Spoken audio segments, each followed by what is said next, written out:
Got a quorum, and the first item up is the adoption of the agenda. Is there a motion or any changes to the agenda? Mr. Chair, Yes. I'd like to make a motion to approve the agenda. I would only ask that some of these items that we're discussing, this may be the only opportunity for the board to discuss them as a group, so if we could just consider, if it goes long, letting some of these action items go long. Okay. Specifically, the changes to the schools or discussions about elimination of magnet schools. Okay. Beyond that, I move to approve the agenda. All right, is there a second? Second. All in favor, aye? Aye. Okay. Next item up we have is public comments. We've got 6 individuals ready for public comment. The first item, and I'll call the first 3. First up is Lisa Covert, then Nina Britt, and followed by Maureen McInerney.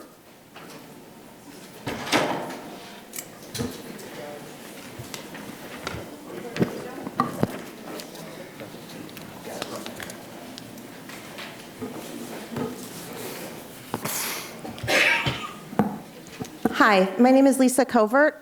Is it time to go? Or? Yes, go, Okay. please. Thank you. This is my first time doing this. I'm a parent at Memminger. I'm here today because I'm angry with how the whole mission critical action proposals have been rolled out. And I wanted to speak to 2 things in particular in the very short time you give me to speak. One is the lack of transparency that has characterized this whole process. There has been a lack of transparency from the very beginning. I learned about this because of social media, other parents, rumors, whisper campaigns, and frustrations rather than any sort of formal communications from the district, from the board, from our school. Our school administrators also seem to feel out of the loop, as do the other teachers, staff members, and many of the parents. And so I'm very concerned about this. There's a lot of things that I value about some of the proposals in the mission critical action plans, but I feel like the whole process is being rushed and very secretive. I'm not sure why, and that concerns me. The second thing that I wanted to speak to specifically regarding the proposed consolidation of schools, again, my 2 sons attend Memminger, which was directly affected or potentially affected by some of these proposals, but I want to speak to all of the schools that are being affected here. I hope that the board considers the value of small student-to-teacher ratios when they're considering all of these plans. One of the things I value about Memminger is the small size. I'm not sure the size of the school right now. It's a little over 300, I believe. My students have had small class sizes, and this is one of the reasons why, as a magnet parent, I choose for my students to be there. One concrete example of something that came up just this week, the board is switching around unannounced teachers. It's disrupting and impeding education of our students. It's causing low morale amongst the teachers at our school. And I fear that this continued lack of transparency and communication is only going to further affect the education my sons receive, and the reasons why I'm happy to have them at Memminger. Thank you. Thank you. Next up is Nina Britt, then Maureen McInerney, and then followed by that will be Matthew Kressler. Hello, I'm Nina Fields Britt, a District 20 resident and a parent of a Buist Academy kindergartner. I believe that diversity at Buist should be increased. One of the benefits of public schools is the education of our children in an environment that is reflective of the socioeconomic, racial, and ethnic makeup of our community. I also strongly believe that additional resources must be devoted to lower performing District 20 schools so that they can be the neighborhood schools we all want our children to attend. What concerns me is the notion that these goals should be accomplished through measures that would lower the academic criteria at Buist and would implement ideas that have not been adequately studied or demonstrated to benefit affected students. Indeed, the mission-critical recommendation for District 20 mergers expressly concedes that its process, quote, fell short of the due diligence that is required for such significant changes. The Clemson study makes clear that the goal should not be to cut standards for magnet schools, but to open up access to them through such things as the reduction of certain logistic and economic barriers to entry. In the materials I saw, there appeared to be no research cited to suggest that combining a high-performing school with a lower-performing school will benefit the students of either school. The statistics in the mission-critical documents merely suggest that such combinations would create the appearance of a better District 20 by blending proficiency rates. But that says nothing of what it would do for the students. Before rushing into significant changes, I implore the board to find ways to fix the underperforming District 20 schools and to increase proficiency rates at those schools, which is what our community deserves. To increase diversity at Buist by formulating an outreach plan to identify those minority and low-income students who meet existing criteria and encouraging and assisting their families in applying, and to thoroughly study the impact of proposed changes on students by engaging expert educators and parents. Thank you. Thank you, I appreciate it. Next up is Maureen McInerney, and then Matthew Kressler, and then Meredith English Perrone. So Maureen actually has said she was going to speak at the 5 o'clock session, if that's Perfect. okay. So I'm Matthew Kressler. Thank you so much for having us here. I'm a parent of 2 children at Memminger, and so I wanted to also address the Mission Critical Action Plan, specifically with regard to Memminger, but also for D20 schools generally. First thing I want to say is that I stand in full-throated support for making all of Charleston schools, specifically D20 schools, more racially and economically equitable. And so to the extent that the board is committed to that and committed to doing that in a way that can actually set it up for success, I stand with the board. What I am concerned about is, to echo a previous commenter, a lack of transparency and communication, not just about how it's going to play out, but also the intentions of the project itself. And I mean, I'm glad to see so many people here right now, but case in point would be setting a meeting that, by your own admission, is really important, maybe the only time for us to talk at length at these issues, at a time when teachers can't attend because they're teaching, staff largely can't attend because they're working, and I can attend only because I have a work schedule that allows me to lose half of a day of work to come here to a meeting in the middle of the day. So if the intention is to make schools more racially and economically and socially equitable, I stand with it, but this can fail horribly, and that failure can be experienced, can have a drastic impact on the education of our students if we don't set it up for success and engage with parents, with staff, with teachers on how best to implement these issues. And with that in mind, and as part of my time, I want to just tell everyone, concerned stakeholders here, which include board members, that certain parents and staff members have organized a public community forum on Wednesday, this Wednesday, at 6 p.m. At the Arthur W. Christopher Community Center to provide a space for people, concerned stakeholders, You could please wrap up. Parents and concerned stakeholders to talk about these issues and get informed on it. Thank you so much for the time. All right, thank you. Next up is Meredith English Perrone, followed by Lacey Ginn Williams, followed by Beth Bailey. Good afternoon. My name is Meredith English Perrone. I've lived in Charleston for 18 years, first on James Island and now in North Charleston. Lucky to work downtown so I could get over here. My daughter is a kindergartner at North Charleston Creative Arts Elementary, a partial magnet that could be affected by the changes you're discussing today. We moved to our neighborhood from James Island so that we would be zoned for this incredible school. It hit all the high notes for us, most especially for its arts programming and for its cultural, socioeconomic, and racial diversity. I'd like to speak to the combination of these factors, the arts and the diversity. The School of the Arts is in our backyard, quite literally, and yet students from the surrounding, predominantly African-American neighborhoods have been underrepresented among the student body there.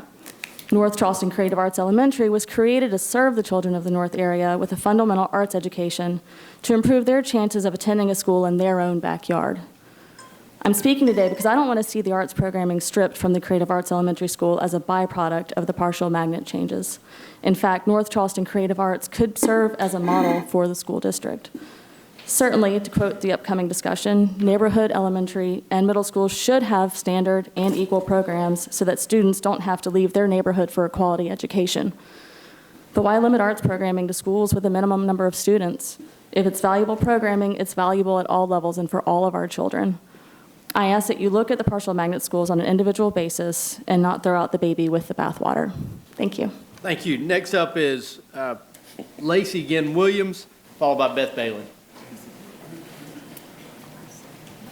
Hi, I am a mother of 3 at North Charleston Creative Arts, an active volunteer there, and North Charleston Creative Arts Elementary holds a very special place in my heart, so I'm simply going to read a letter from my heart. I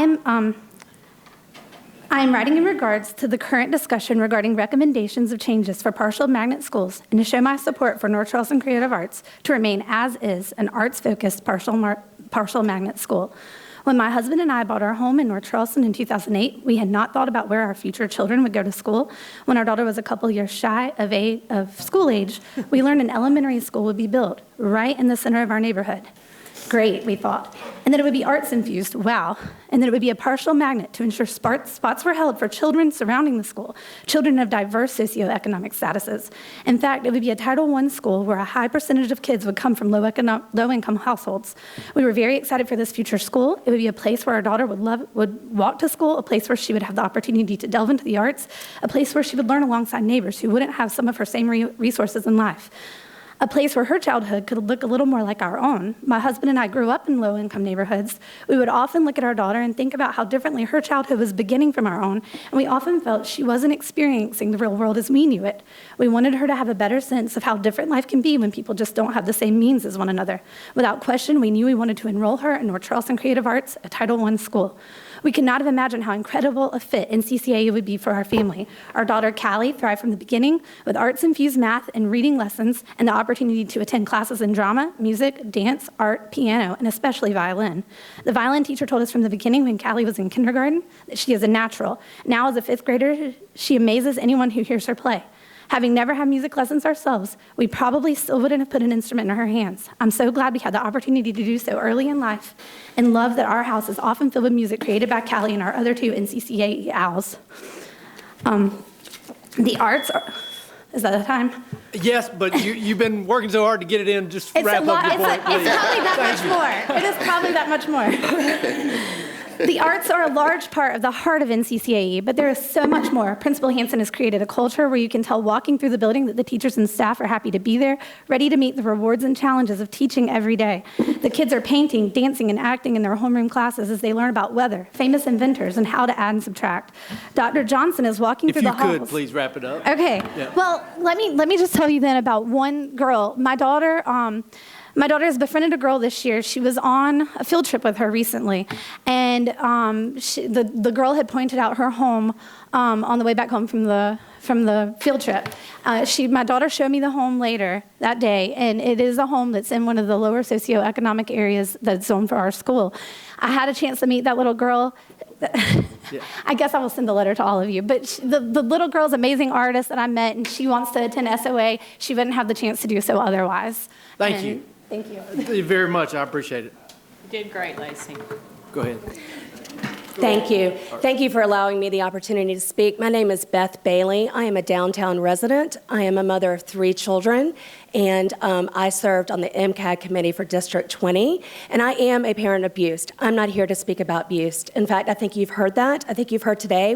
I've been at every board meeting for the past, 6 board meetings. You've heard from a wide variety of people, and that's what I would like you to keep in mind when looking at the agenda today. One thing that you have done, you have hired the consultants. You've asked your constituents for their advice, and we have provided it. I know that you will continue to ask for constituent advice, but the time is now to make change. Our students deserve it. Our parents deserve it. This is county-wide change. It is not limited to one area. In fact, you asked MCAG from Johns Island, North Charleston, and downtown. And as a downtown parent, I can tell you it is really hard to see. I'm a product of the public school system of Spartanburg, a traditional public school system. I would like nothing more than my children to be in a traditional public school system, but I have to leave downtown Charleston to do that. I would love for my children to go to Burke High School. You are not providing them the opportunities for them to have certain courses that they can have at the new Lucy Beckham High School. I ask for you to truly look at this county-wide, student-wide. Every student is different, but the one thing they have in common is they all should have the ability to learn the way they should learn. Thank you. Thank you. That wraps up our public comments on the agenda items. Next item up is Strategic Education Committee. Get in another comment? Time? Yes, we got, go quickly, and I apologize for getting. So I just want to make a few points here. Now, the agenda is obviously a lot to talk about diversity in the schools, and I know you guys did for the use the Clemson report as your basis for a lot of your things, but the Clemson report in and of itself was very poorly put together. As a matter of fact, it only had this biased statements with no solid background, only 7 references, and 3 of them were referred to the same item. Now, downtown schools, Butte has 81% white and 88% African American, but the thing is also the county itself, Charleston County itself is 74% white and 22% African American. And there have been many, just a simple Google search of ways to address this are things that I noticed we haven't even looked at. For example, have you considered the fact of socioeconomic diversity as a consideration? The Century Foundation explores recruiting and enrolling a diverse student body in public schools. They use a lottery system, which the lottery list has for those that are eligible for reduced or free lunch prices. Have you guys looked at anything like that for the adjustment of the lists and the merging? Because the merging of schools just haphazardly, among other things, does not seem to be a very good idea. I mean, look at St. Andrews has a very good ratio, 52% white, 36% African American, and it's very successful and diverse. And we were on the waiting list there. Have you guys looked at why that is successful? And if we could get your name, we'll get somebody to follow you up with you on that. Okay, sure. My name is Braxton Williams. I've got my children. My daughter is in the Butte School. And there's, I have many other points, but clearly I'm just here at the last second. But, you know, we are a little concerned about things being scheduled together haphazardly and not finished, and their lack of trust, considering the fact that a few years ago you implemented a $10,000 stipend for new teachers to teach at troubled districts that weren't, what's the word I'm looking for, at-risk districts, $10,000 stipend for 2 years.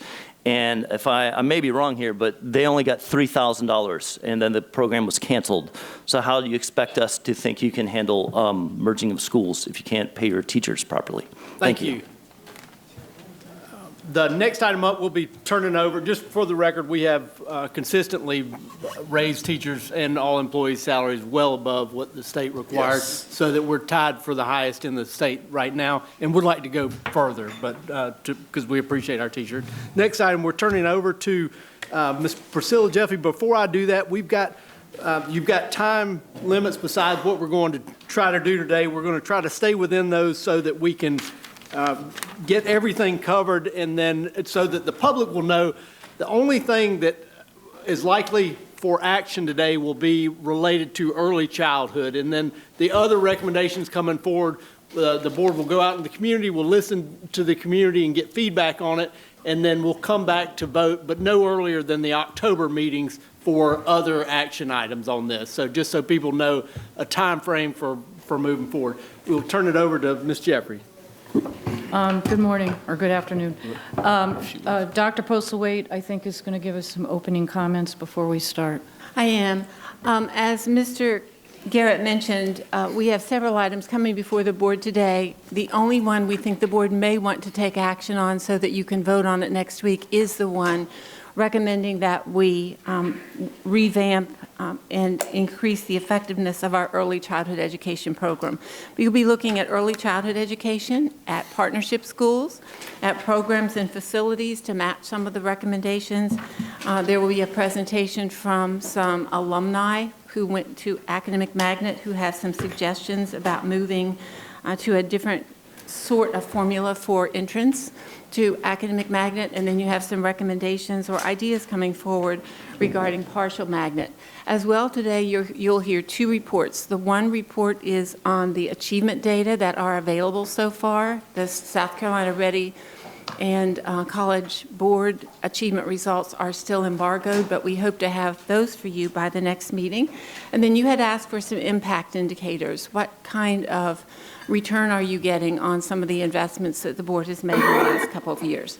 So just to recap the process, for the last 18 months, we have been getting input from various sources, from the Clemson Inclusion and Equity Study, from the Advanced Data Accreditation process, which accredited this school system for the first time ever, but gave us some very specific actions that we had to take if we wish to maintain our accreditation. From all of that input, then the Shared Future Group was formed. From the Shared Future Group, we brought back to the board some recommendations to narrow your goals and sent specific asks to mission-critical teams in 4 communities. So that's been getting input. Today, we're generating ideas and suggestions for your consideration. After you give us direction today, then the next phase will be taking action, which is not going to occur today. So again, the process sort of looks like you have these slides if you want to go through them at your place, or you have them behind every section of your board docs. I hate to interrupt, but I printed all the slides last night in preparation, and are they the same? Because I'm seeing differences in page numbers, which would tell me things have been added. So the stuff that we printed last night, is it no longer the same? If you have a brand-new set at your table, because I added the introductory, so I moved my slides to the introductory section, which caused the page numbers to differ. They're the same. So that's why we made you a new set for today. So I've already talked about all this. The first step was getting input. The second step we are on today, and that's bringing some ideas and suggestions, recommendations, getting direction from the board about whether or not this is directionally where you want us to head. If it is, then the next step will be to go out to communities, to meet with those who are impacted by the changes, particularly the educators and parents of the children who are or would be impacted by the proposed changes, make refinements, and then come back to the board for action. And the board has asked us to come back for action, come back with action items in October or November timeframe. Just as you'll recall, back in December of 2018, we listed on the left-hand side the 24 different goals that the board had for us and suggested on the right-hand side that there were probably 5 really high-leverage activities, looking at the fact that we don't have effective middle schools for all the children to feed into as they come through our systems, looking at the fact that in several of our constituent areas, the feeder patterns aren't as high quality or smooth as we would like them to be. We recommended that we take a look at leadership in our low-performing schools. We talked about SEL, which we will not be mentioning today. And then we talked about seeking out educational programs that have proven to be far more effective than anything we've tried in some other areas of the country. So as we sought all that input, just as Madeline Hunter would say, this is the anticipatory set for today's meeting, just as a reminder, these were the big themes that we heard back from all of those groups. All of the groups had this in common, that we need to provide effective early childhood for all of our children in or near their neighborhood schools. And early childhood in our minds goes through kindergarten. The next thing we needed to do is to make sure that all of our schools have high-quality options. And many of the recommendations were contradictory, but they all said to either eliminate or change the school choice processes. Third, they asked us to be more intentional about our feeder patterns. Fourth, they asked us to provide equitable programs and supports. 5, to hire outstanding leaders and give them greater autonomy. Also to create a leadership pipeline so we would have that talent pool coming through the system. They asked us to engage school families before making big decisions that impact schools. They asked us to consider the benefits of partnership schools, of schools that with whom we could contract, and we'll talk a little bit more about that today. And then they asked us in specific areas to realign the schools, the programs, the opportunities that children are receiving, because neighborhood schools had very inequitable opportunities, even though they might be serving children from the same general area. And we will show you some examples of what that looks like today and what we are recommending to address it. So in the Mission Critical Workshop, the first section is on early childhood programs. We will try to keep our remarks to 10 to 15 minutes and leave the remainder of the time for board discussion today.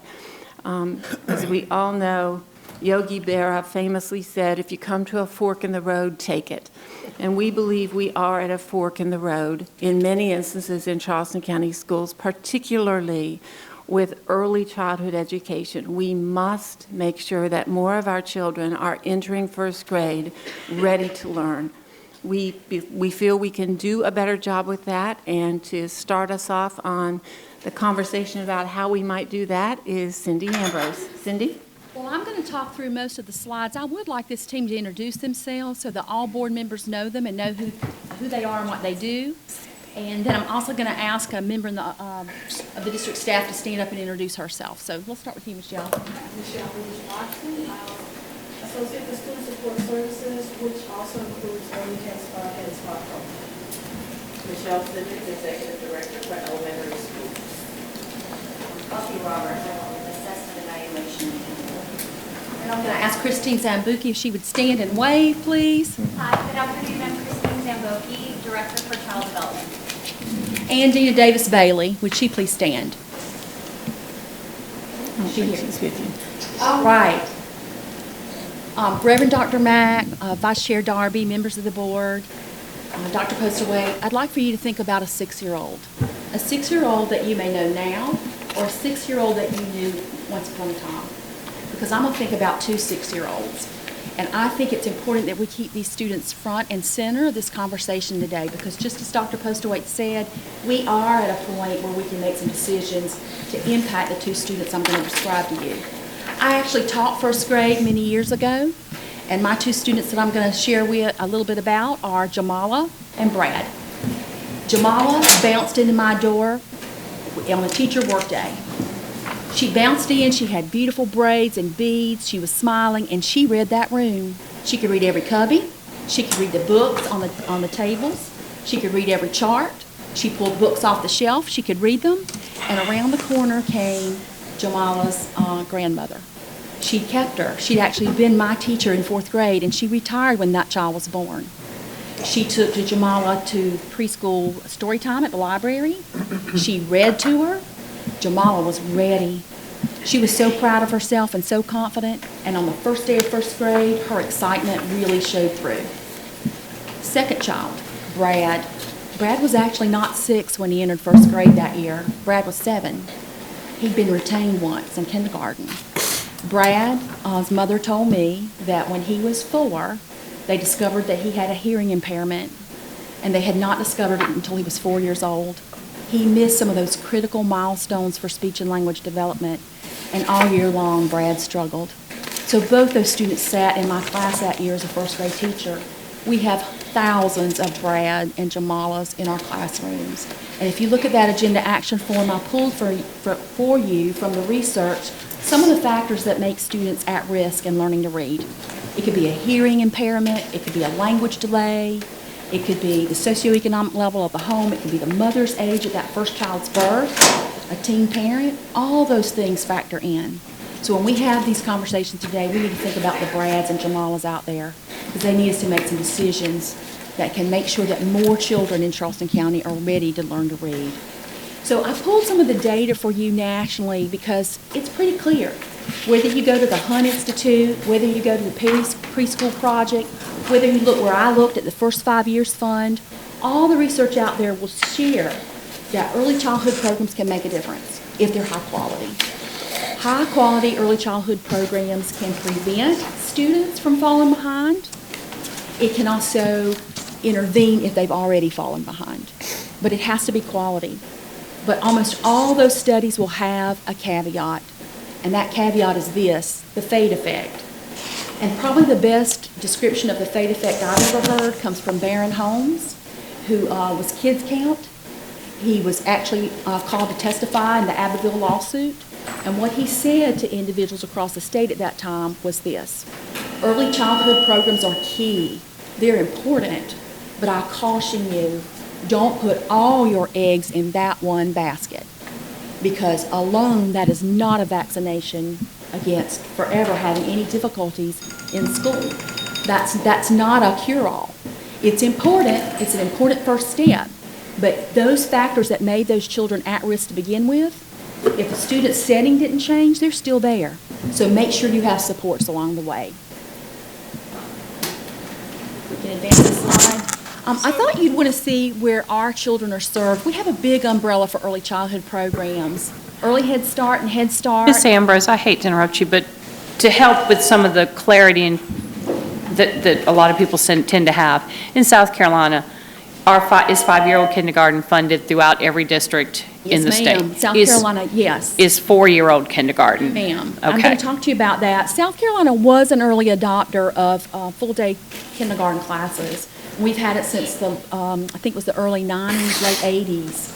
So yes, when I talk about early childhood programs, I'm going to talk about these programs on this slide.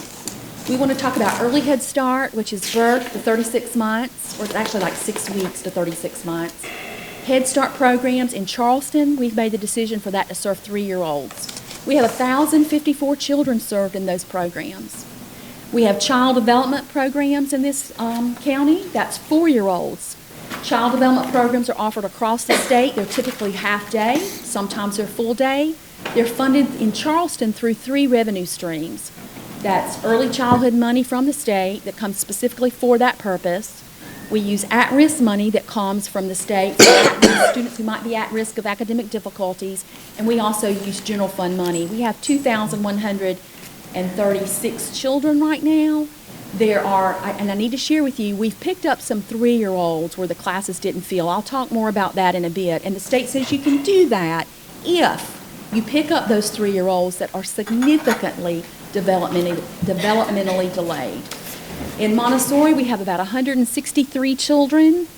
And then I've grouped in there, we also have 2 classes of 3-year-olds, one for fee-based and one that's free. And I think it's on the peninsula. That's a leftover from a partnership with the College of Charleston. So you can see we're at a crossroads where we need to think about, are we going to do universal 4K? Are we going to do 4K for the children with the greatest needs? What's our 3-year-old programs going to look like? How do we want Head Start to look?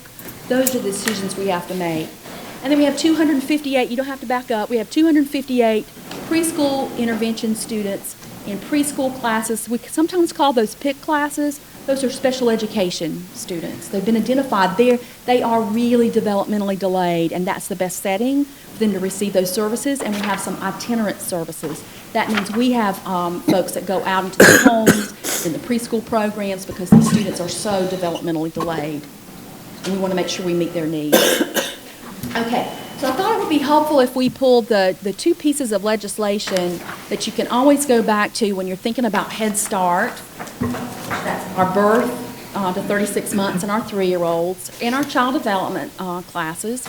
The Head Start's federal funding, that's for low socioeconomic families. That's the criteria they put, the parameters they put on that program. For the state funding for child development, those students are supposed to be students that are at risk of academic difficulty. And some of the criteria they look at are these when making decisions. They look at age of the mother at the first child's birth.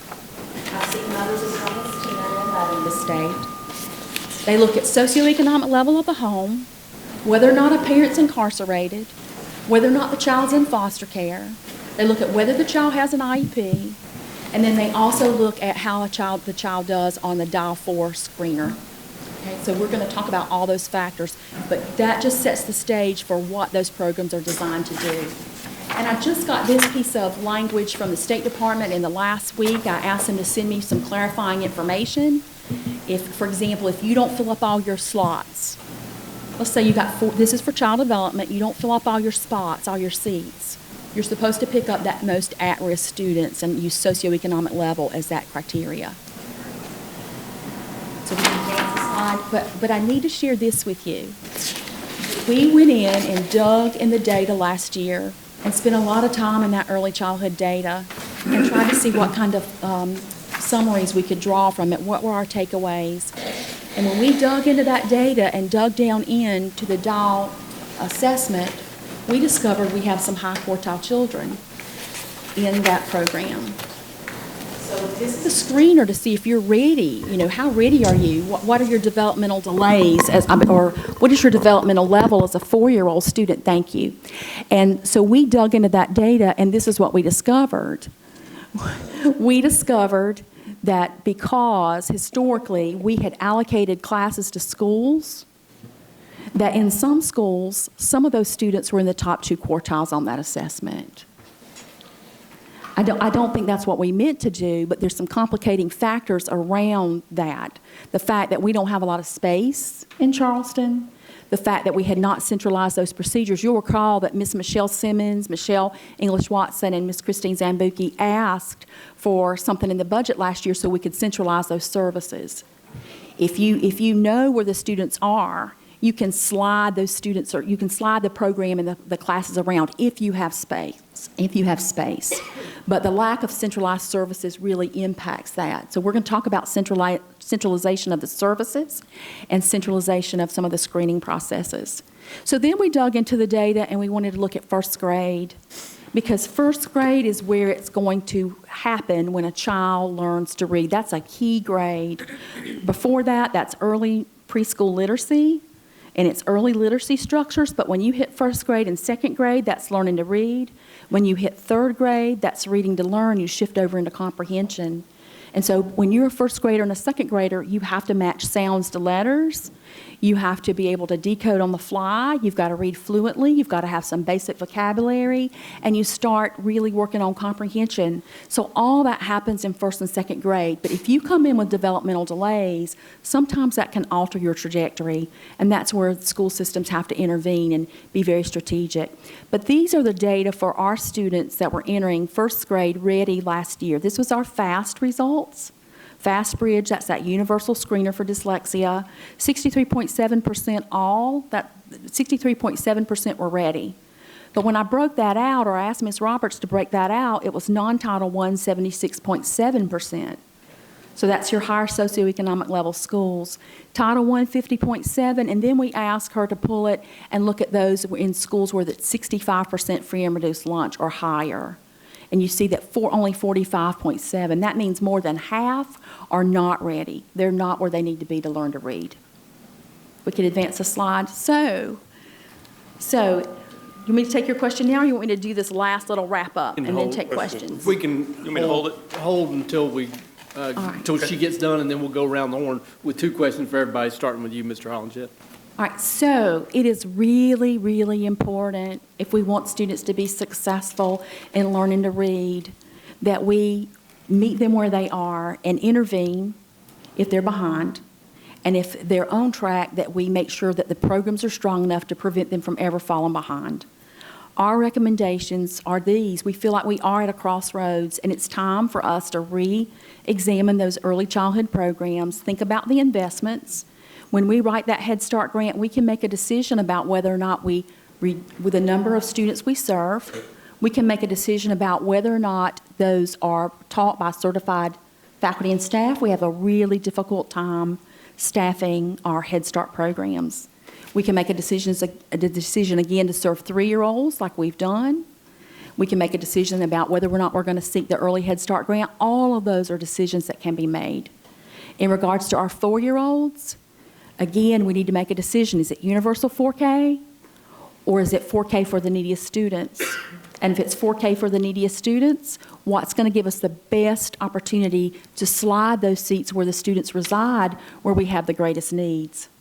Because all this county, it's very diverse, it's very different, And right now, we've got actual classrooms with students sitting there in those top 2 quartiles. They are the Jamalas that bounced into my classroom reading the room, and they're being served in 4-year-old. And there's nothing wrong with that if that's what you want to do. But if you want to put those classrooms where the greatest needs are, we've got to think about how to centralize the screening processes, how to centralize services, how can we put them in a center that may alleviate some of the transportation issues or some of the access really issues, because you got more students in one hub. Maybe not so much transportation as it is access. If Jeff's a principal of a school and I'm a principal of a school and he's got spaces, but my kids can't get over there, if we're bringing them to a hub already, that makes it more accessible. So there's lots of things for us to think about. So we're asking you to direct us to bring you back a detailed plan. We want to have conversations with you about what it is you want these programs to be, and we want to bring you back a detailed plan in by February. So if you could direct us today and make a motion to do that, we'll get started. All right, going around the horn, if we'll all ask one question first, if you got them, and then if you got a follow-up, we'll come back to you. Mr. Hollenshed. So, in that 45% that you're talking about that is not meeting the need, going back to what you said earlier, is that based upon the following items that you aligned that could cause that? When you were looking at the 45% in the high poverty schools, I didn't hear that very first part. Is that, when I first walked in, you talked about the social structures, economic structures that actually cause children to have problems. Is that according to what you're saying? Yes, sir. That's what I've seen in 2 states and 3 districts, that it's those types of factors that make children at risk for not developing the way the way that we want to, so that they're on track.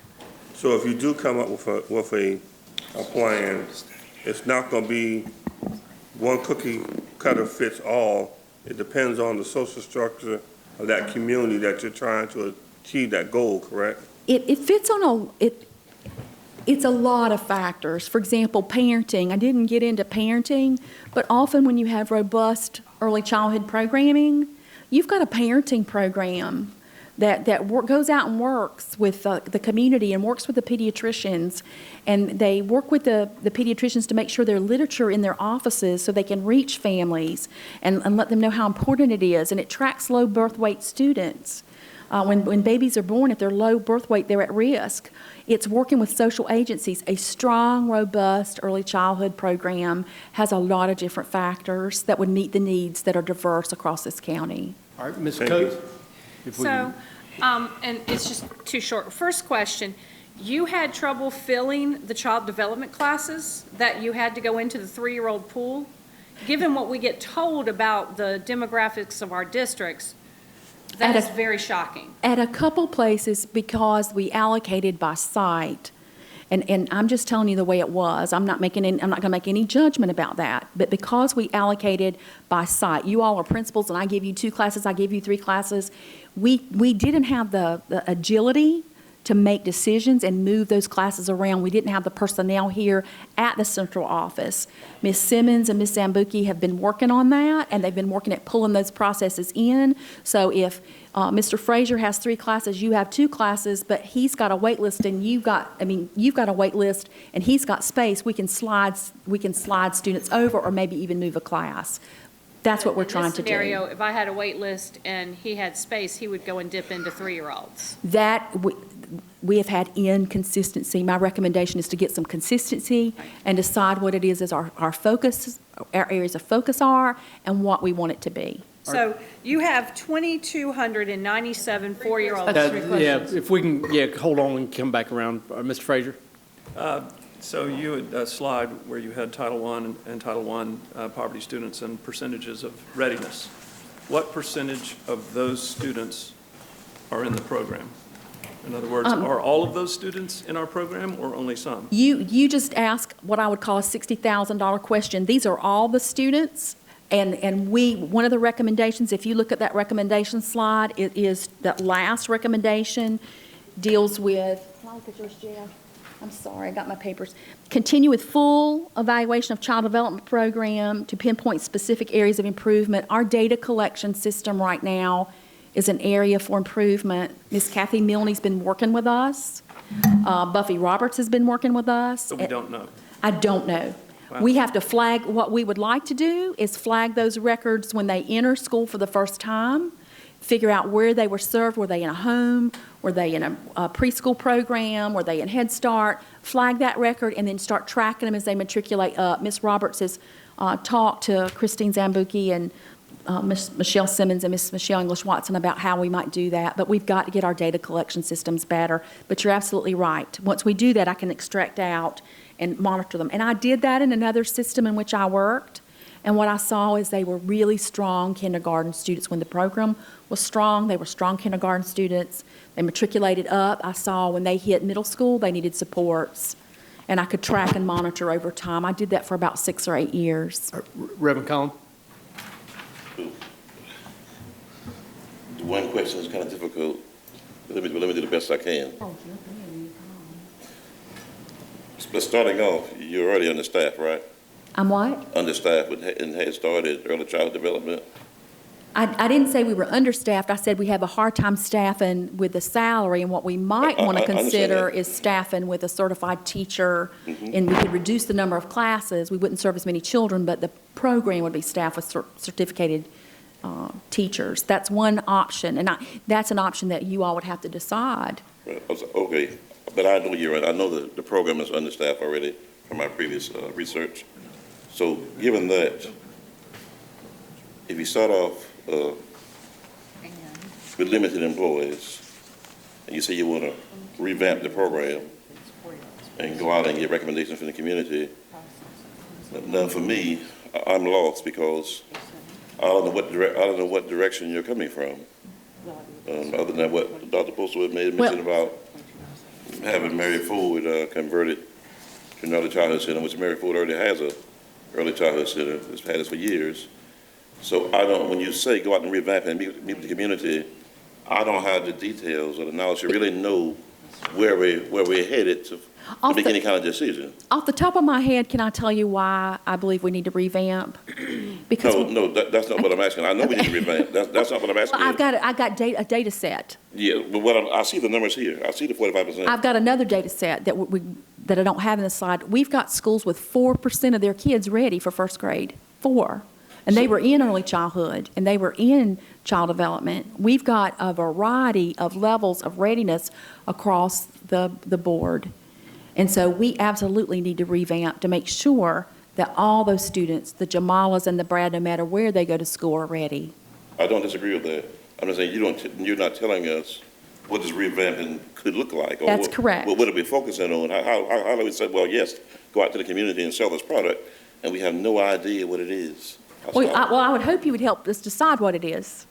Reverend Collins, may I? Okay. I think Yes, one ma'am. of the first items would be to make a decision, a hard line on who we're serving.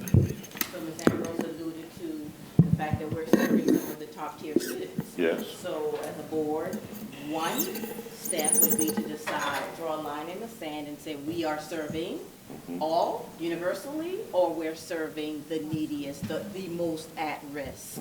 That would help Okay, as got a it. system decide where to go forward. Okay, Ms. Green. This is kind of a follow-up on Reverend Collins. I guess my thought would be, you, the experts, you've done the research, what are your recommendations to us? What specifically, and you don't need to necessarily answer that right now, but you give it to us and say, tell us what you want us to do. Well, what would you like, based on your research, what would be the most prudent thing to do for us as a district?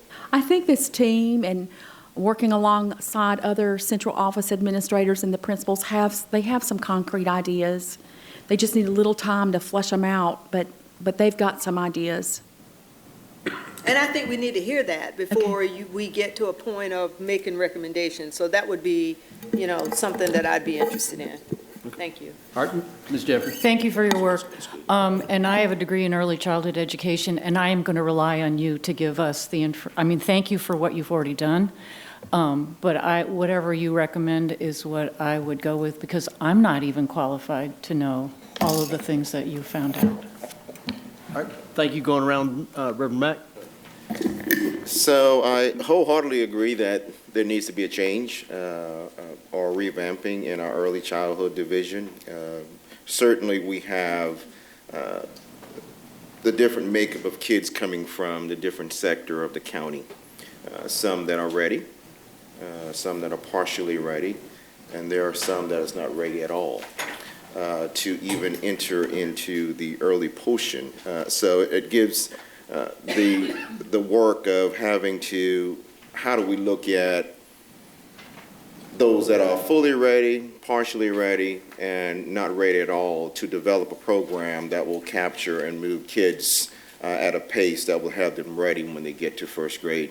I am in full support. You talked earlier about direction and which angle we should take or the district should take, but I fully support the Universal Full K initiative. If we're going to get our kids ready, then we have to put in the time, the energy, and the resources that's needed to get them ready. I think we've been talking about this for some time. We've been talking about the changes that need to happen and just have not fully implemented the change. I think we need to be very, very bold, very aggressive in the changes that needs to happen. You have data sets you've talked about at your resources and your team to present and give us those types of work that you have already done. And I fully support the fact that those changes must happen if we want to see better results for our kids as they move forward. Because, again, we've already seen that if they are not ready coming out of fourth, going into kindergarten, ready for the first grade, that the data shows that they will continue to struggle throughout elementary school. So we know this, right? So why don't we make those initial changes boldly now so that we can correct those actions moving forward? So that's an answer to your question. Thank you.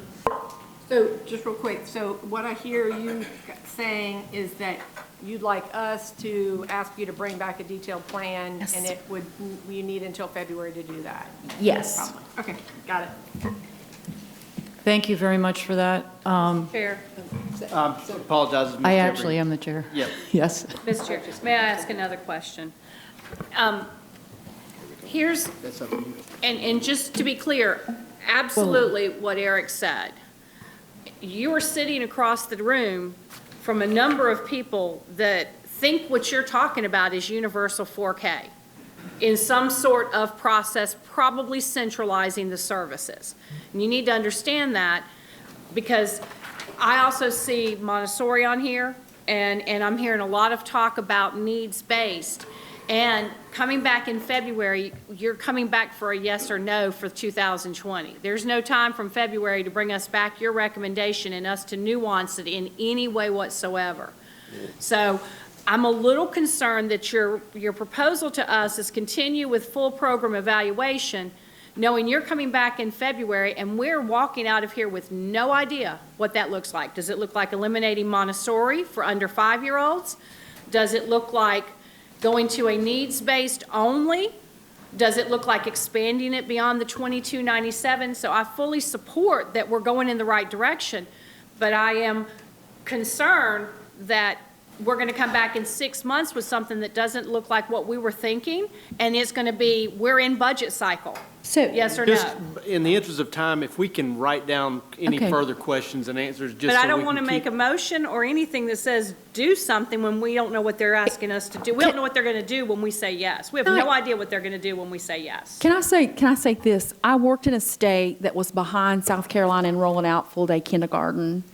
So I worked through that. You don't just take everybody in 1 year. You can't. They could not.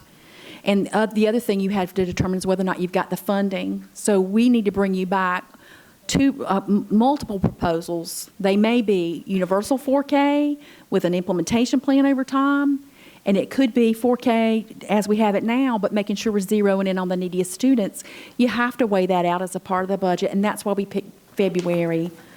So I agree with you, but we would like you to direct us to bring that back so that we will devote the time and energy and bring you back a detailed plan by February.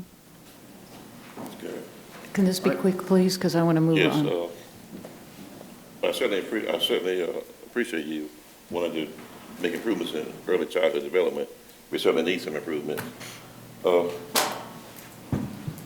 May I suggest that if you're going to go out to the community and have stakeholders meetings, engagements, then perhaps you could sketch something down for us, just kind of give us a little sketch or something that we can see what you're talking about to the public, to the community, so we at least know where you are, so we won't be so far-fetched. And then I don't know if you necessarily need a motion to work on making a plan to improve early childhood education. Unless you actually have a motion to go out and have stakeholders meetings. I mean, that's a different story. One thing, we can have a motion to say, yes, go meet the public and talk about things. I don't think you need authority to work on an improvement plan to We bring work on changes. what you direct us to work on. It gets priority. But we can't work on it because we don't know what you're working on. I mean, we Madam can't. Chair, I'd like to make a motion when it's time. But, so those are just some of my thoughts. I appreciate what you guys are doing, and I want you to make some improvement. We need these Okay. improvements. And too many times we have in these early child classes, that too many times they're segregated, and we don't get the blend that we need. And if you're going to improve that, I'm certainly for that also. Cindy? So I would like to move to have staff go back and begin their full program evaluation and bring us back that part by December. That's just evaluation, that's the plans, so that we actually have a benchmark of where we think we're headed between December and February. Second. So I would move to do this, but have something back in our hands that is concrete and much more specific with expectations by the December board meeting. Okay, we have a motion and a second. To clarify the motion one more time, Cindy. So the motion is to direct staff to continue with full program evaluation for child development to pinpoint specific areas for improvement and bring an interim report with specific proposals by the December board meeting. Okay, we can do that. Got it. Kate?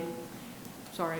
So I want us to move forward, but I'm not sure how that's different than them bringing back a detailed recommendations or plans, and is that something you can do by December? I mean, what's the difference between evaluation Well, the and a difference plan? would be is that February is budget cycle. So when it comes back to us in February, it's coming back as an up or down vote for the 2020 school year.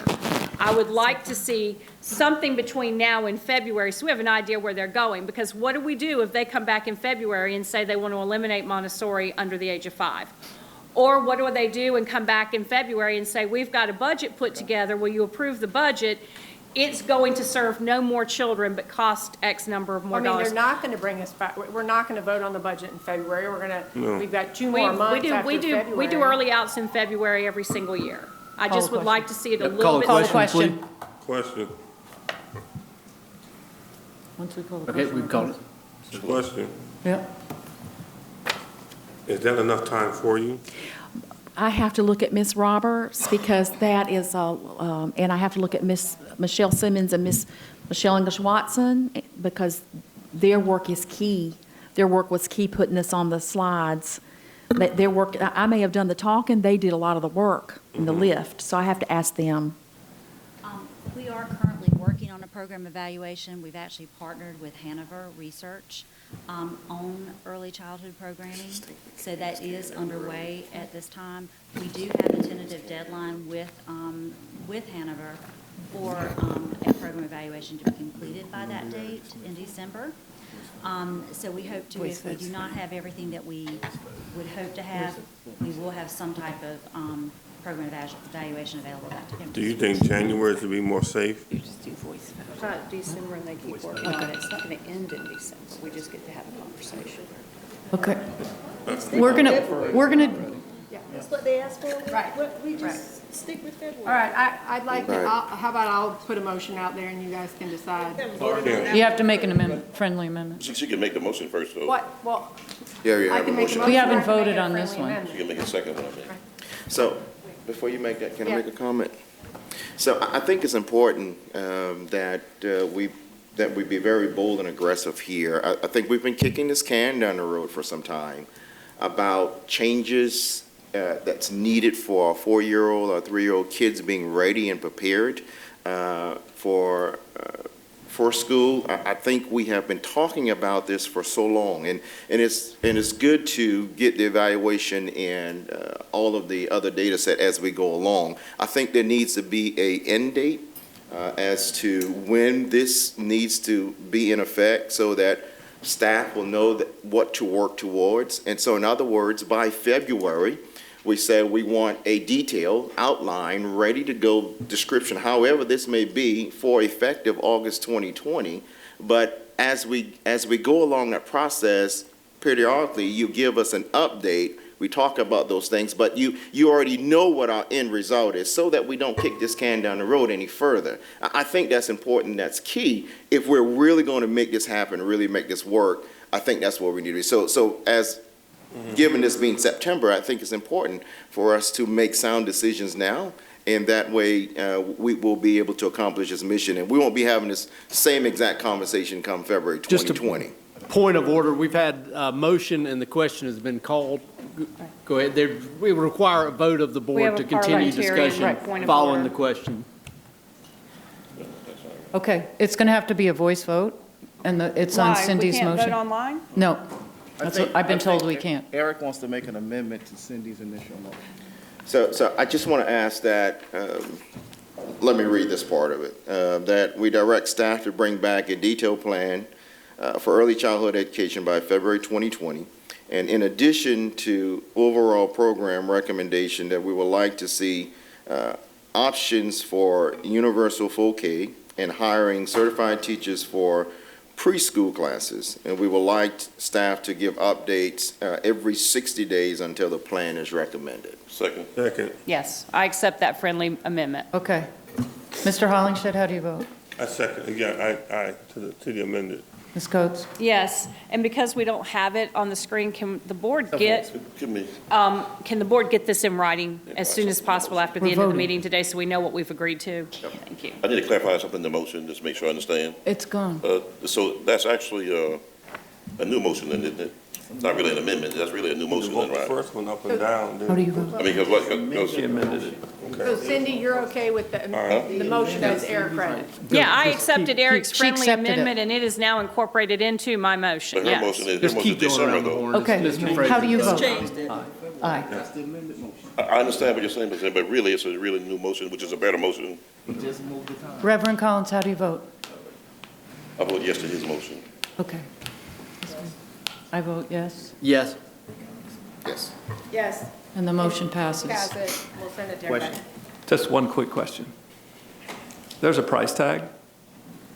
We're going to have choices. Correct. Because this is not going to McDonald's to get a cheeseburger. I mean, this is a big number, and this has got real material got to have impacts. that in the middle. So we have to have choices somewhere along the way to say, maybe we can't afford that one, we'll have to start here. So I just hope that's part of the conversation. Yes. Absolutely. Okay, solicitation for interest, Partnership Schools, Dr. Postlethwaite. Thank you. If I may have the clicker as you make your way. Thank you. Andy, if you would advance the slide for me, it'd be great. Mr. Jeffrey, which one is that? And board members, as we go through, if you can write down questions you have and bring them up at the end. One And of your own now? all your questions ought to end with a question mark, just not an opportunity to, please use your time for a question, not a statement. Okay, if you're working with the handouts that we gave you, Can you hold one, Mr. Garrett? Yes. On these important 3B. topics, on these important 3B. topics like this, it does the board no justice to rush us through. We're making the most important decisions of our career affecting these children, and every time we're doing this, you're hurrying us through the process. One or two questions, and what do you expect to accomplish at the end of the day if we got 30 seconds to speak and ask questions? And again, these are coming back for action. I understand that, sir. No sooner than But- next but this Monday for is- the first one, and then October. But today for is the- when we iron it out today. We set the stage today for it, and each time we got to race through it. So that's to be in such a big hurry. And if you'll write down your question and be ready to ask it when it comes around, please. Okay, go ahead. Chair, can we get started? Madam Chair, can we get started? Yes. thank you. Our recommendation is to create partnership schools that, through a contract with the board, have greater flexibility and decision-making authority with a higher degree of accountability to implement turnaround models that accelerate student growth and achievement. That is in your packet on slide 18. We are not asking you to vote on that today. We're simply starting by telling you what this presentation is about. In June of 2019, the legislature gave us, through a budget proviso, a brand-new option, an option 3, if you will. We have traditional schools and charter schools, and now we're allowed to have more than one partnership school. So our recommendation is that we follow through with the solicitation for interest that you voted for us to advertise in August, and that we set up some partnership schools as we have the opportunity. The slides we're going to share simply give you some more background information about that. Again, there is no vote required from you today, but we would appreciate it if you tell us that you think we're headed in the wrong direction. The first slide we'll look at is one you've seen before, with the blue line used by the NWEA with hundreds of thousands of student data points from assessments they do across the country. The blue line represents the achievement of children who are not in poverty, and the red line represents the achievement of children in poverty. So for the purposes of these few slides, red and blue are going to be used. We normally use stoplight colors, but for these slides we're using red and blue.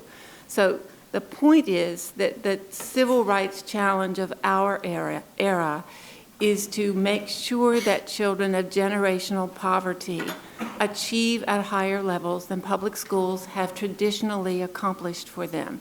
That requires a very different approach to teaching and learning than we have used in public schools in the past. Here is an example from our own neighborhoods. This slide represents each of the elementary schools in District 2. The blue shows you the percentage of poverty the percentage of students in District 2 who are not in poverty, and the red shows you the percentage of students in a particular school in District 2 that are in poverty. So as we think about the Mount Pleasant schools, we see that the predominance of students in Mount Pleasant come from homes that are not below the federal poverty line. Okay? The next slide shows you this same graph on the bottom. So on the bottom, it shows you the poverty rate. The top, however, in the blue color at the top of those graphs represents the percentage of students who scored at or above Ready on SC Ready in reading and math. When we mash that together, the blue color on the top represents the percentage of students that met or exceeded SC Ready. So does that make sense?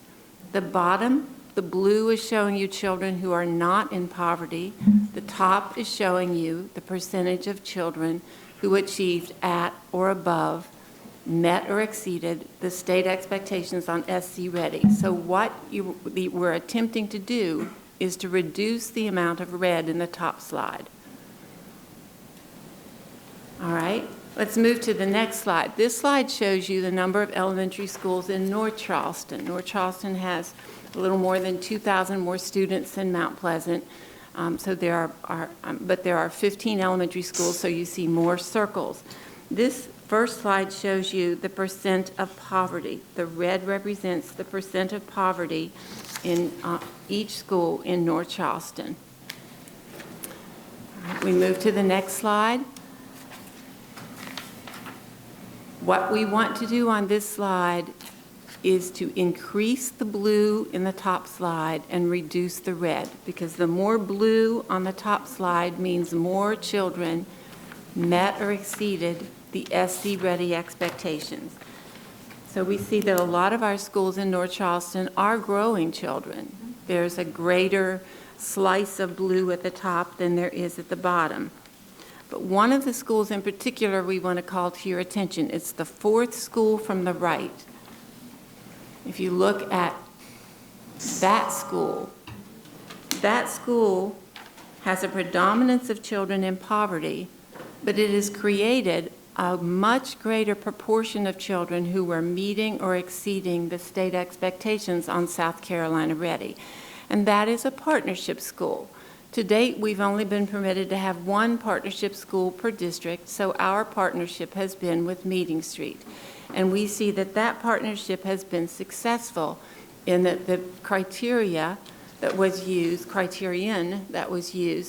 is, with Meeting Street, is that it stays open as long as the achievement of the children in Meeting Street exceeds the achievement of children in comparable elementary schools.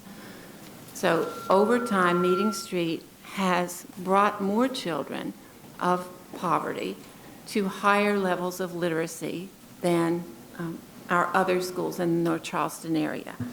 So what are those components that we look for when we find a school that is making an outsized difference? There are lots of research studies that have been done, hundreds if not thousands of research studies, and they all boil down to 5 or 6 or 7 key correlates or common elements that we find in schools that are making an unusually large difference in achievement for children who come from impoverished backgrounds. These are often referred to in research as high reliability schools, because we know if you do these things, there's a good likelihood that your children are going to achieve better than in schools where all of these things aren't present. So it starts with opportunity to learn, and opportunity to learn is really 3 things. It's having a great teacher in every classroom, it's having the right teaching, the right stuff, having the right curriculum, and it's making sure that children have the time to learn a concept well before you go on to the next concept. For example, learning multiplication really well before you go on to division. Learning linear equations really well and understanding them before you go to nonlinear equations. Traditionally, the way we've organized public schools, there isn't time for that. We operate like an assembly line. So we allow enough time to teach a chapter, we test, and even if a child fails, we have to go on to the next chapter. These schools organize differently. The next box is parental involvement, and one of the research studies used this phrase, pressure to achieve. There has to be motivation for children to achieve, to set goals for themselves, and to learn the self-discipline that it takes to achieve those goals. In successful schools, we find safe, supportive, collaborative environments, and of course, none of these things happens without a highly effective leader. So these are the elements or the characteristics that we'll be looking for when we look for partnership schools. So just to review for the board, we talked about this when we issued the solicitation for interest. Partnership schools will have a neighborhood, they're a neighborhood school with a set attendance zone, and they have a commitment to serve all the children who live in that neighborhood. They have a unique contract. Not every partnership school contract would be the same. Outlined in that contract are the services to be provided, the amount of money the school would be paid, the expectations, the outcomes, the governance structure, and so forth. Key to the success of partnership schools is that they have the opportunity to operate with greater flexibility and decision-making authority, which is only possible by this change in state law that allows these partnership schools or innovation schools, schools of choice, to waive some of the key requirements. So here are some examples.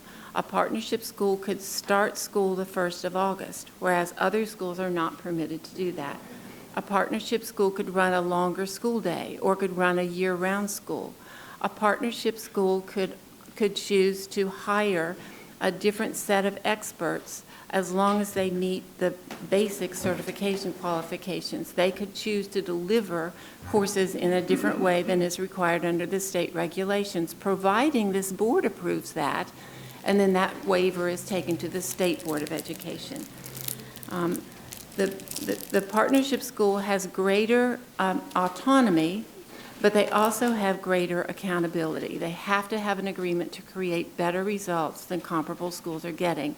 And obviously, a partnership zone of schools would have to have their own leader. There has to be someone whose full time is to get up every morning and make sure that the students in that school are outperforming their record in the past. The assumptions we make about partnership schools are that parent representatives will have an opportunity to help vet the choices, to provide input.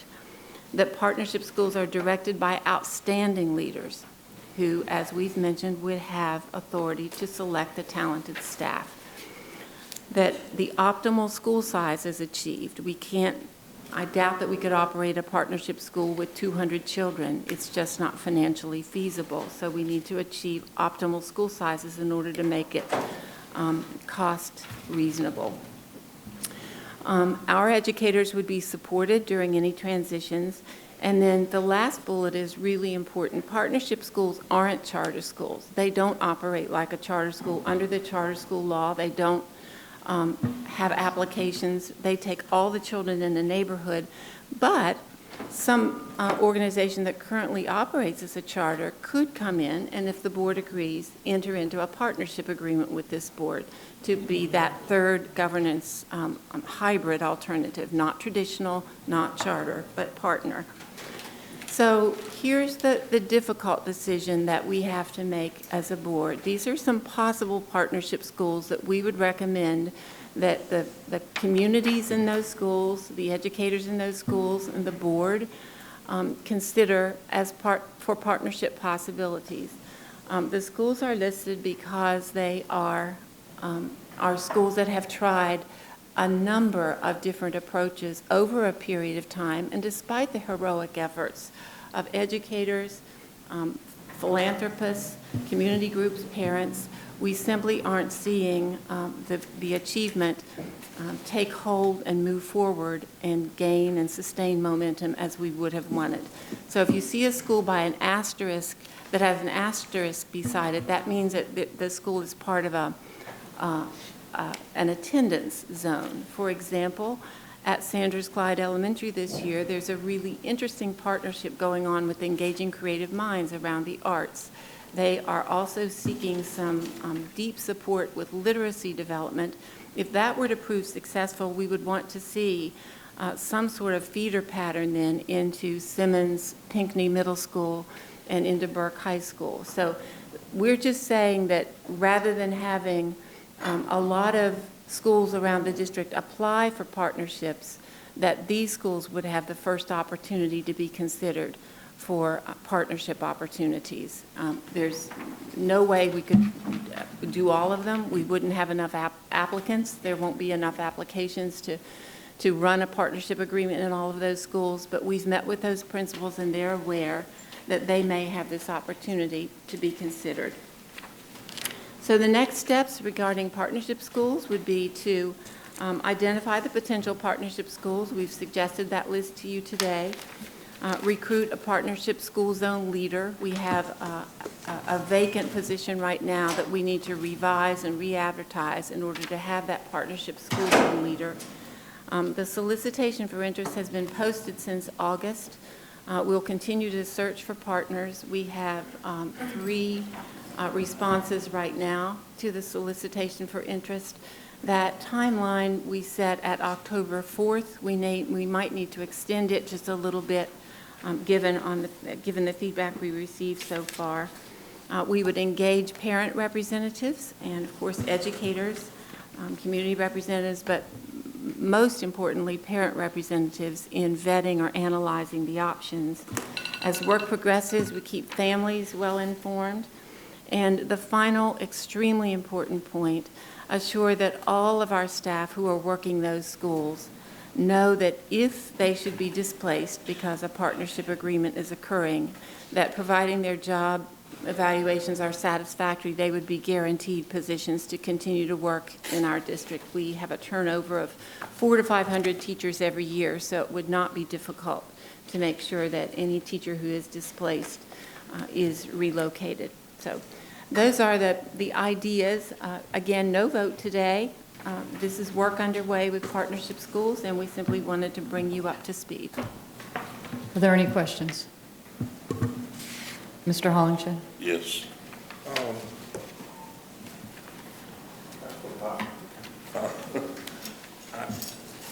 I don't necessarily agree with the partnership deal.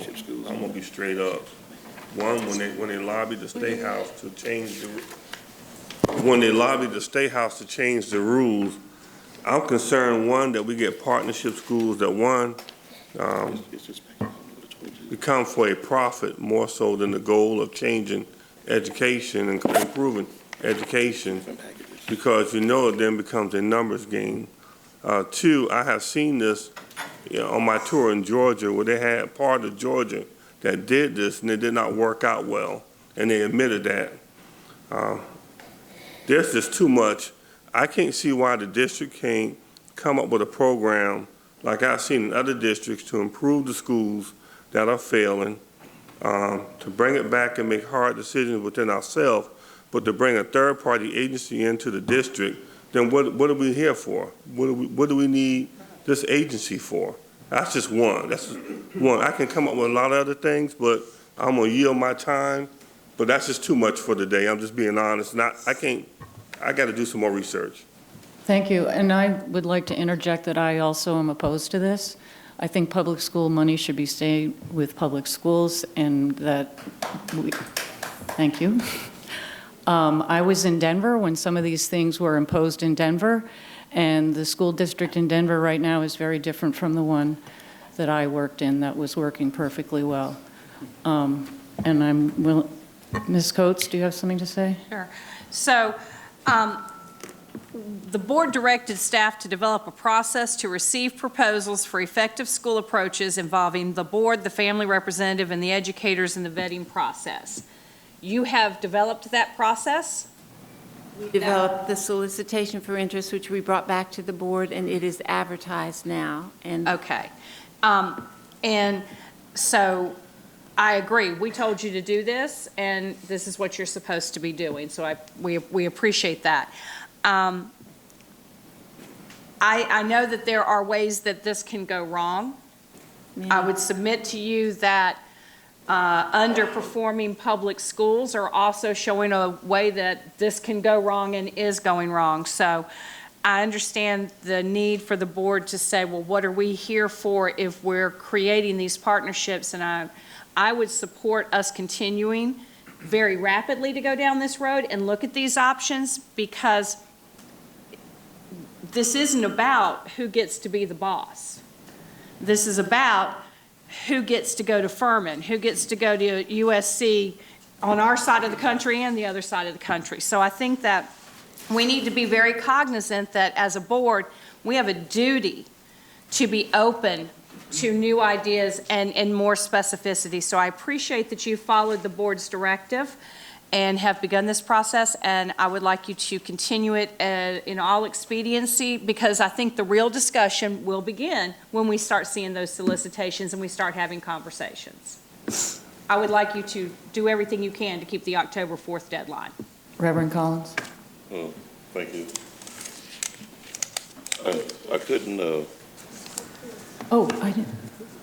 I couldn't disagree. Go ahead, I'm good. I couldn't disagree more with Ms. Coates, respectfully though, but I couldn't disagree more. We need to spend our dollars in our schools, our employees, our programs, and the schools right where they are. But one thing is confusing me, Dr. Postlewaite, you say partnership. Now, do you mean a partnership or a merger? What do you mean? Exactly, tell me what you really mean. you have a partnership with Meeting Street Schools, and so a partnership is whatever you choose to put in the contract for the partnership to be. It isn't a merger. The board members retain all control. If you want to cancel the partnership, you cancel it. You retain total authority. Okay, so that's not quite what I'm asking. What I'm asking is, you're asking for an outside agency to come and manage the school as a partnership? Not a merger, but is that what you're asking? I'm not asking for anything. I'm telling you that there are options that you will want to consider in terms of some of your schools. You could suppose rocket ship schools that have established some really amazing schools in some other areas of the country wanted to come here and operate XYZ Elementary. And they were to bring in what they would do and the kinds of results they would guarantee. You could talk with them about what the details of that arrangement would be and what results you would expect. And they would then come in and operate that school. You could keep the principal or not keep the principal. That's all negotiated in the contract. So it isn't one thing, it's whatever the board decides it should be when you look at the results that someone else is able to get. I understand. I think I understand better. And when you said the word, that they would operate the school. That's probably what alarms me the most. I like some of the results from Meeting Street Academy, some of the results, but some of our schools are doing almost just as good without the two teachers in the classroom. But I want us to have our own creative programs. We can have partnerships, inclusion. We can put programs in our schools. We can contract partnerships to come in and do things in our schools. I certainly support that, but I don't support anybody coming to operate our schools for us. As simple as I know how to say it. Does anyone else have a comment? Yes. I had just a question, and I commend you for making this option, giving us these options, because I think what we are charging you with, if we need help, we need to go get it. So thank you for doing that. The question I had was, how many could we accommodate at the same time if we were to enter into a partnerships? Legally, there's no limit. Practically, Yeah, well, right.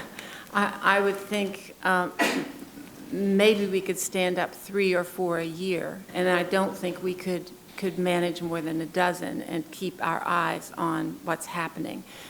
So that would be a dozen out of 88, so. And based on the list you gave us, you would be able to provide us with some priority order if we got to that point and we wanted to enter into a partnership agreement? We could. Some of those schools are already eligible to be taken over by the State Superintendent of Education in any way.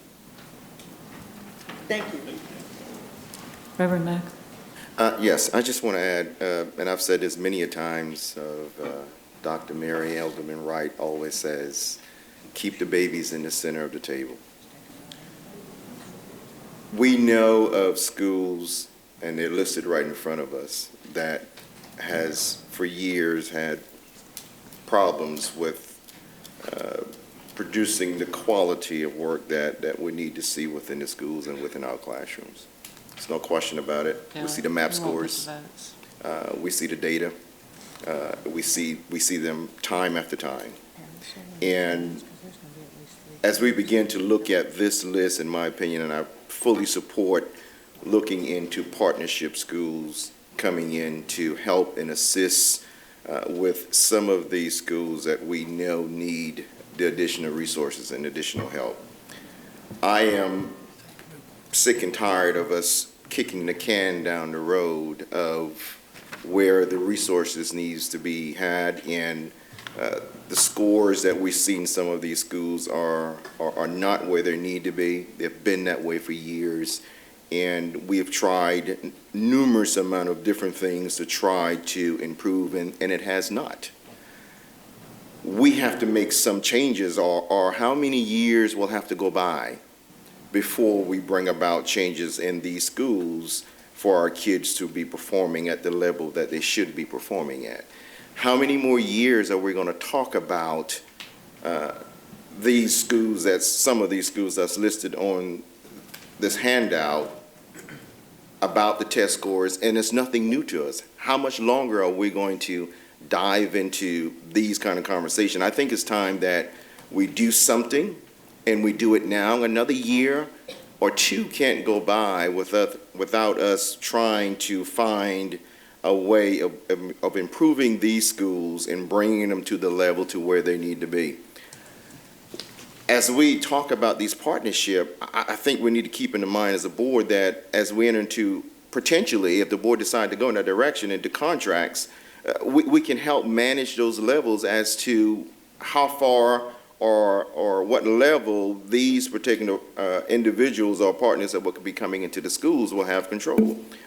We have that leverage to do that. I don't think we have time to waste trying to figure out other avenues when we know these schools need help. It is on us to make timely and sound decisions as to what we're going to do to improve the qualities of these schools. I hear someone say, well, what are we here for? That's what we're here for. We're here to look at ways of improving our schools. It's not so much about who's in control, but it's about what can we do to get the best quality education within our schools to help improve, to make sure that those kids are college career ready, and to make sure that they're able to go on to the next grade, learning a year and a half or better as they go. And we will see that some of these are not happening right now, and it hasn't been happening for years in some of these schools. So let's not kick the can down the road as to whether or not we want to participate in finding ways of improving the quality of our schools. I agree with you, Reverend. Can I just answer him? I agree with you, and students have been my career. I would just encourage the board to look at research, and there's a lot out there, I read it all the time, of other districts that have gone this direction, and then you may make up your own mind. But please look at what's happened in other communities, and there's plenty of research out there. Yes? I so hardly agree with you, Priscilla, 120%. You really, before we can even talk about this kicking the can down the road, we have to evaluate what we have done. And in the 3 years that I have been here, what we have done is we uprooted the system and moved principals around, disrupted the teachers, caused an unhealthy working atmosphere, which then reflects the children. Okay. Now, we have to be responsible and accountable for what we have done and what we have allowed to have done in our school system. So therefore, we just can't call ourselves farming it out to someone that we don't even know and don't even know how they're going to operate our system. I think it's owed to us to correct our system first and put forth the best in our system before we even try this measure. Now, I mean, I'm just not going to be fiscally responsible to do something like this that could cause chaos down the road for our system. Like Priscilla says, we got to do more research and sit here and do a soundbite. That don't work like that with me. But I mean, you have your choice and your vote to do what you want to do. All right, We're not going to vote on it today. I thought you were done. No, I'm just saying in the future. Okay. Okay, I was just going to interrupt, and board members, if we can, we've got our times posted on the left side here and trying to stay within them as we do with our opening. A lot of times we'll delay until the time is hit or within 15 minutes, so we're trying to stay within the publicly published times.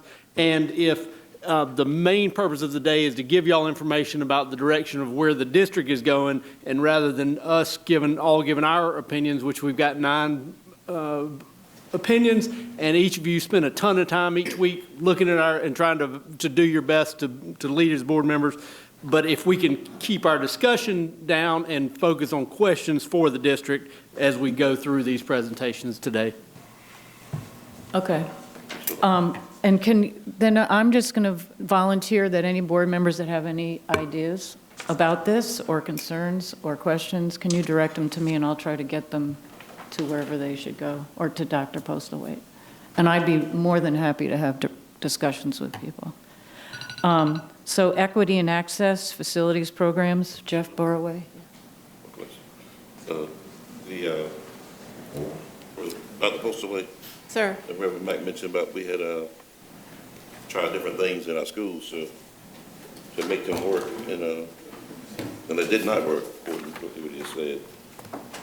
So what I really like to see happen is that in some of our underperforming schools, that we could really hire a very good, diverse staff. A lot of your students are predominantly 1 or 2 races, and sometimes the staff is opposite races, and predominantly, and there's communication lack, there's a socialism lack. The kids inside don't relate to each other. They're not friends. And I think education has to be in an environment that's friendly, welcoming, like something similar to a good home. Teachers are comfortable and supported. And I think a lot of times, what you're seeing the results of is that some of maybe this teacher, or maybe they'll sometimes discouraged or feel unsupported, or students feeling the same way, parents feel like they don't have a voice, or say so, or nobody cares. I don't think we're to the point where we have to really reach outside of our own resources to be creative.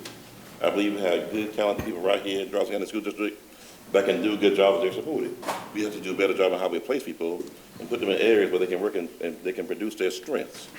Because the right person can teach any child. All children can learn. And the way we're approaching is that we're treating children that these children here, we can't educate these kids ourselves. We can't teach these children. We're not able. So let's go outside the box and get somebody else that can do it. And that kind of upsets me a little bit. And board members, just as a point of order, this is not a forum for us to just opine every thought that hits our mind. Thank you for listening. Even tangentially related to the subject. If we can focus with questions, and then we're going to have a month for at least most of these items to consider and bring back to the superintendent. If we can focus this on questions and then give her all the feedback between now and when we actually vote on them. Thank you. Mr. Borroway. Thank you. Reverend Dr. Mack, Mrs. Darby, board members, Dr. Postaway. On a lighter note, I was going to tell a story about a student named Brad, my brother, but in the interest of time and laughter, I'll pass on that for now. You can hear about it later. Appreciate that as well. It is a good story, though. Okay, so my first slide here on program facility timeline, this dovetails with Dr. Postaway's slide on what is the process. And so from a facility program perspective, this is where we stand. Over the last several months and even beyond that, we've taken hard looks at different documents that were available. Applicable board directives include the early ed, early childhood education redesign, the referendum we've got coming up, as well as proven school approaches. We're presenting information to you now. We will go out on items that we have to go out with and talk to stakeholders. And what I mean by stakeholders, it's the school stakeholders. It's those that are at the schools, whether they be the parents, the faculty, those that have a vested interest in those locations, and then come back to you all in starting in the November timeframe with our recommendations for implementation, bringing back changes, challenges, hurdles that we'll have to overcome to implement any of those ideas. So I'm going to talk about some elementary and early ed projects. The overarching message on all these is the goal is to expand program opportunities by consolidation of functions like early ed, by increasing sizes of schools so that more children can get more programs that are available at larger schools. Some of these ideas are on a very tight timeline if we want to do them right away. A number of them involve the next sales tax program, which pushed them out a little bit farther, but I wanted to put them all on the table here today. So the first three bullets are talking about North Charleston, starting from the south, working our way north, and that is setting up an early education center, consolidation of functions at the Mary Ford campus. And a number of you have heard that idea already.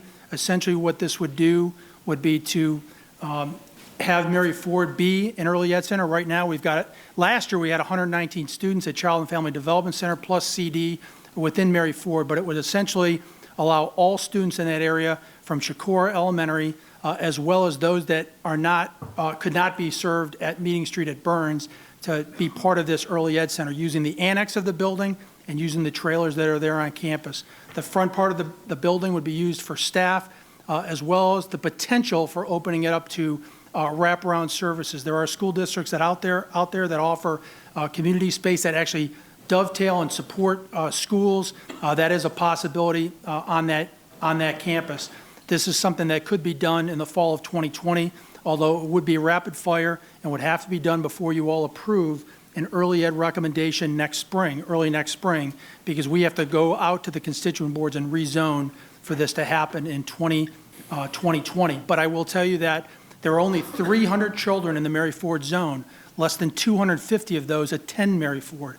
There is capacity in both Chicora and Meeting Street at Burns to accommodate those K through 5 for us to put the little kids at this center.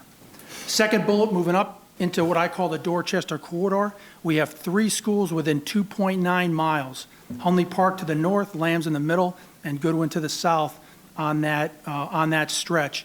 We've already talked to the Air Force. They are very interested in allowing us to use land adjacent to Lambs to build a larger school to accommodate all 3 of these elementaries. And one of those 2 schools, Hunley Park or Goodwin, would become an early ed center to support that complex. Lastly, all the way to the farthest portion of North Charleston, and that's Ladson. We've attempted to buy more land at Ladson. We either have birds and bunnies, wetlands on one side, which we can't tap, or we've got issues with landowners that don't want to sell to us. We've already got 12 trailers on that campus. It's jam-packed. We're looking for the land that we have as part of the Ingleside development on Palmetto Commerce Parkway. It's a little less than 5 miles away from Ladson Elementary School. We built a large school there and use Ladson as the early ed center in that area.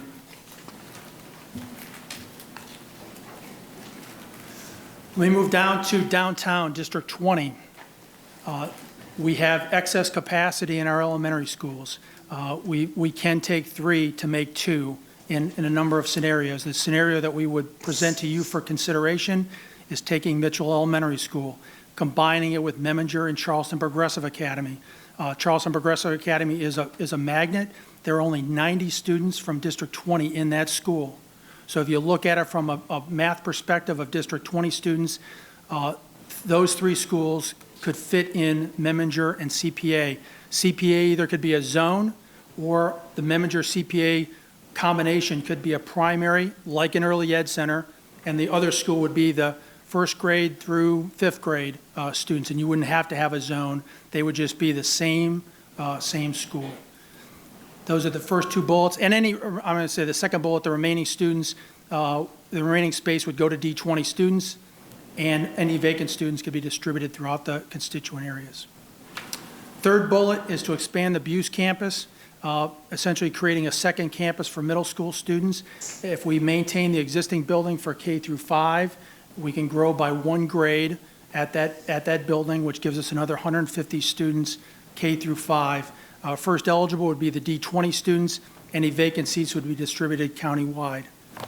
For the early ed of this whole idea, right now we've got 121 students in Sanders-Clyde, and potentially potentially Memminger or CPA would be the other portion of that. We do not have a single campus right now that we could use for early ed, but we would have that really parceled out into 2 organizations or 2 campuses.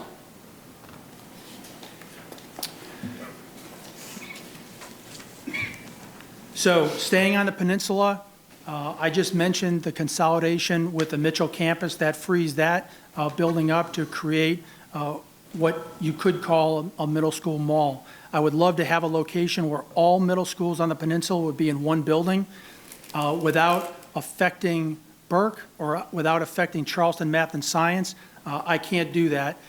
So what I can do is look at 3 programs and potentially offer them space together in which they would have their own classrooms for gen ed, but they would share a common space for languages, arts, music, so that we can max out the number of kids in a class and give them all of the program opportunities of a 500 or 600 kid elementary school.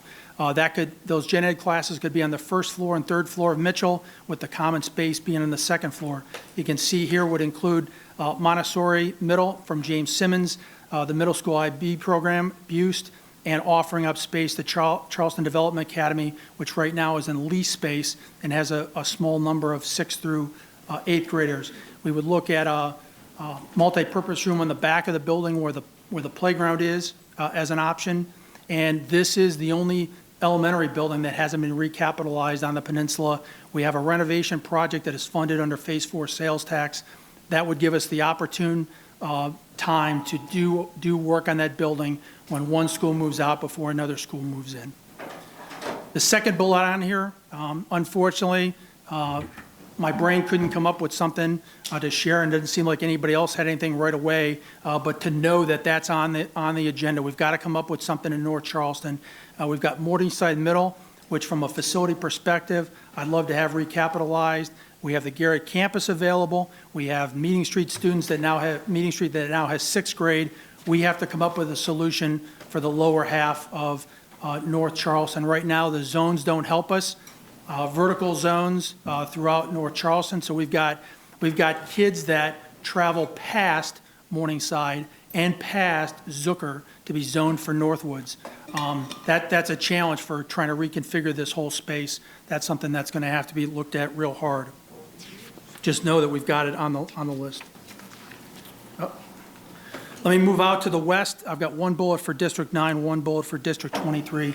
This year, we are now at capacity at Angel Oak. We just built additional capacity in there with the renovation, and we've got a significant increase in the number of kids going to Angel Oak. We're going to have to build a new school down the road to accommodate that increase. Mount Zion is almost at capacity. Angel Oak is at capacity. We are looking for including a new elementary school for Johns Island in the next building program. We have land on River Road that could be considered. Back in the last sales tax program, Hot Gap was considered as a location for that school, but that's something we'd like to get out and talk to folks about and come back with a solid recommendation on where that would be. In the interim, we've got to come up with a solution for next year because Angel Oak is at capacity. Moving over to District 23, we've got Minnie Hughes with 187 students. We have E.B. Ellington, 13 or so miles away, that has space in the building, and we also have the ability to build on each end of the main wing of that building so that we could accommodate additional growth. If we consolidated those two elementary schools, we'd have well over 500 students, 546 students, to provide us those program opportunities for a school of that size. This is something that's middle of the road. We could potentially come up with a short-term solution, looking at the building program for a permanent solution. That's subject to discussion as well. All right, I think that's my last slide. Less than 15 minutes. I didn't tell my story about Brad. Any questions? Reverend Collins. Thank you, Mr. Boroy. From listening to the recommendation, in North Charleston, then you would end up closing about roughly 4 community schools. That makes it pretty hard with the community, attempt to close 4 schools.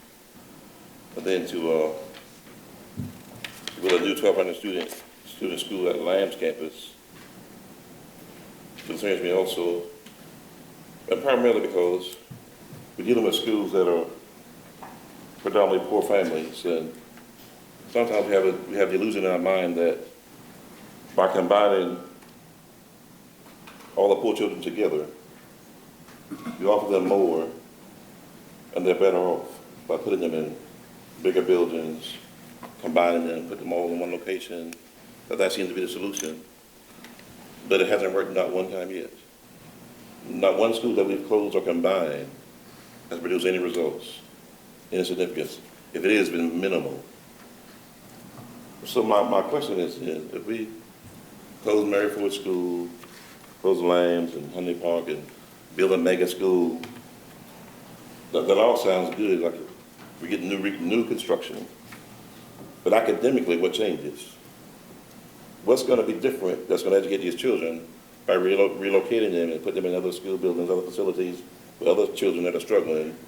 What are we going to do that's different? And earlier you heard the proposal about the partnership, where someone else come and educate our children.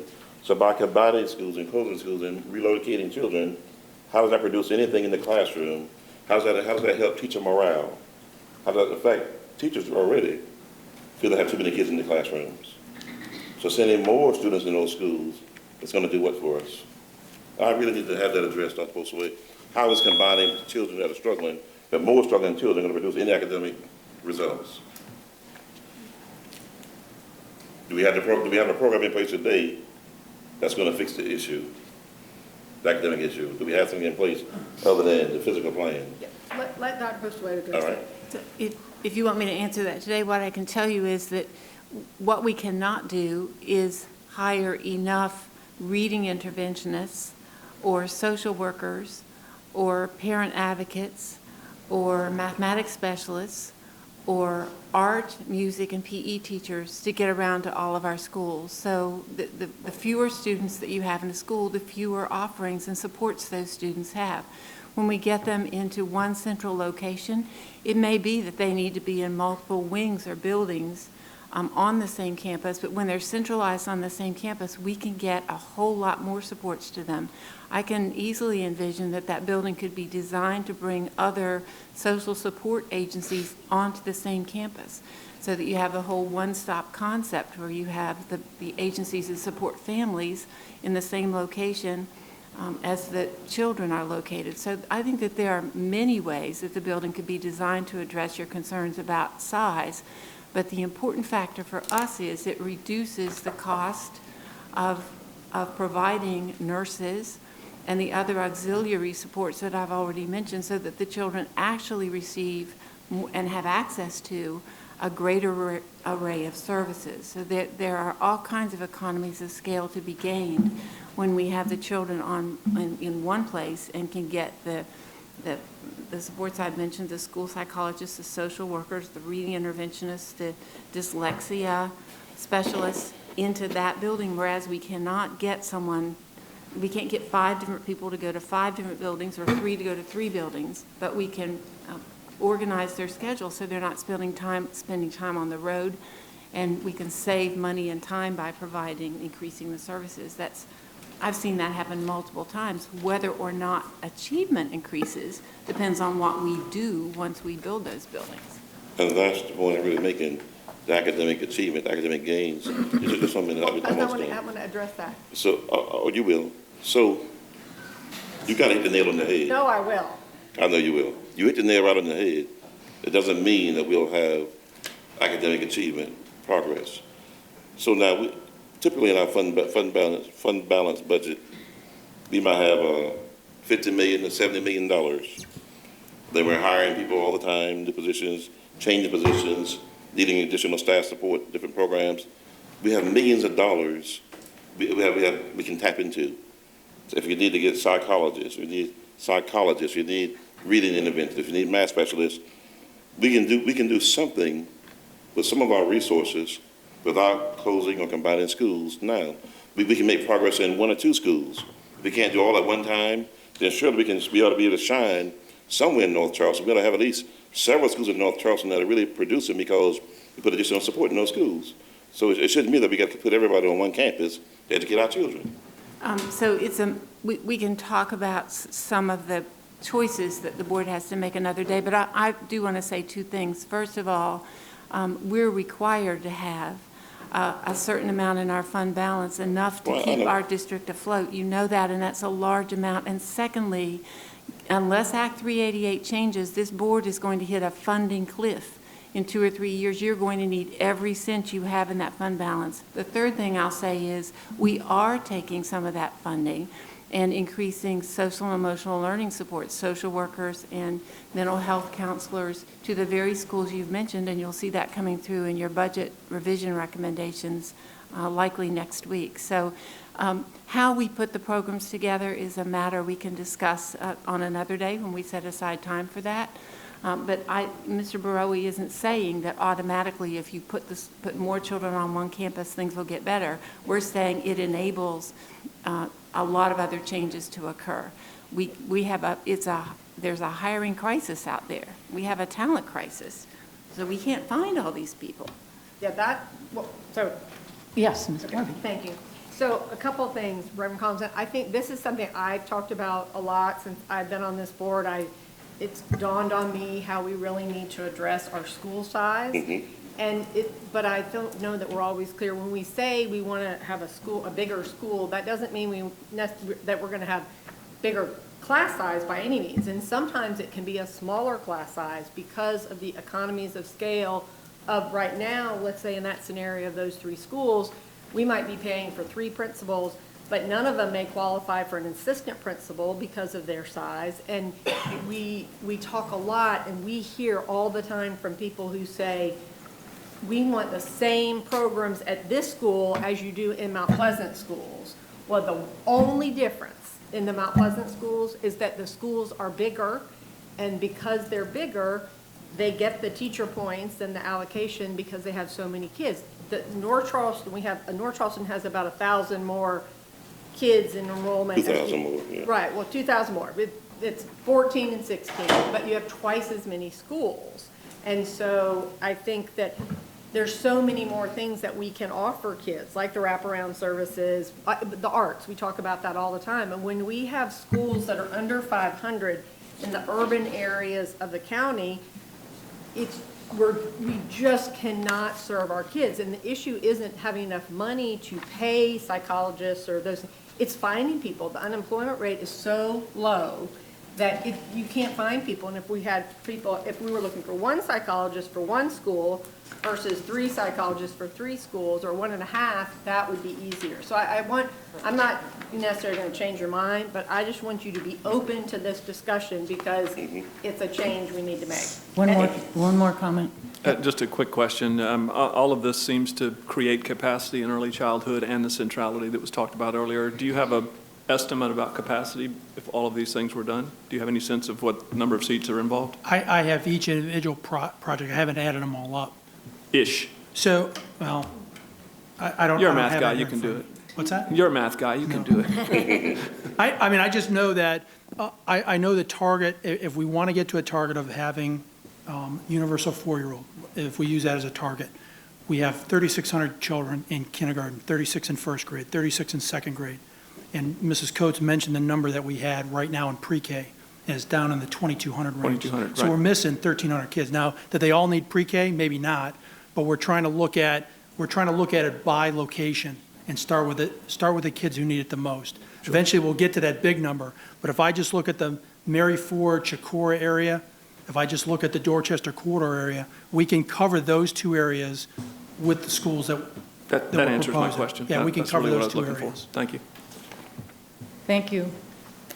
Thank you, Jeff. Yes, ma'am. Student achievement results summary with Buffy.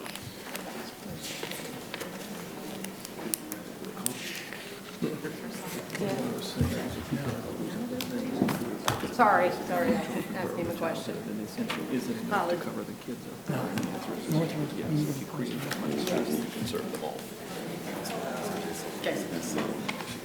Main put is already, it's for the time we goes to school, that we have care. It's almost empty. It is empty, I mean, after next year. So Buffy Roberts has done an amazing job with her team in analyzing the results. We don't have, as I mentioned, South Carolina Ready results in, and those are the ones that are used in the accountability system. So for today, we are not presenting disaggregated data. We will do that just as quickly as we get the South Carolina Ready results in. We will take them apart and show you how different demographic groups of children are achieving. But there was simply no need to do that today. It would be meaningless because we don't know whether what we would present now will be the same thing that the state's accountability assessment results will show. So we do have some generally overall good news, and we are anxious for Ms. Roberts to have an opportunity to share the good news, because I think the last time she presented to the board, there were a lot of questions about what she was doing and how. So we hope that this is a moment to take a break and celebrate for a few minutes. So, Ms. Roberts?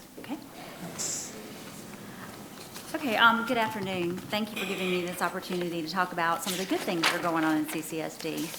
Although we're unable to release those passing rates for AP until the embargo is lifted, we can say that CCSD's AP passing rates have consistently been above the state and nation, and we are quite optimistic that that trend will continue. And this is really important because we know that students who pass just one AP exam are 26 to 34% more likely to complete college with a degree.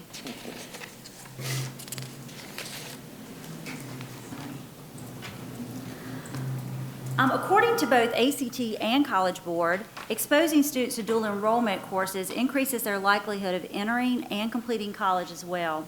Last year, CCSD increased the number of students successfully completing a dual enrollment course with a C or higher by 779 students. This is an 87.2% increase from the previous year.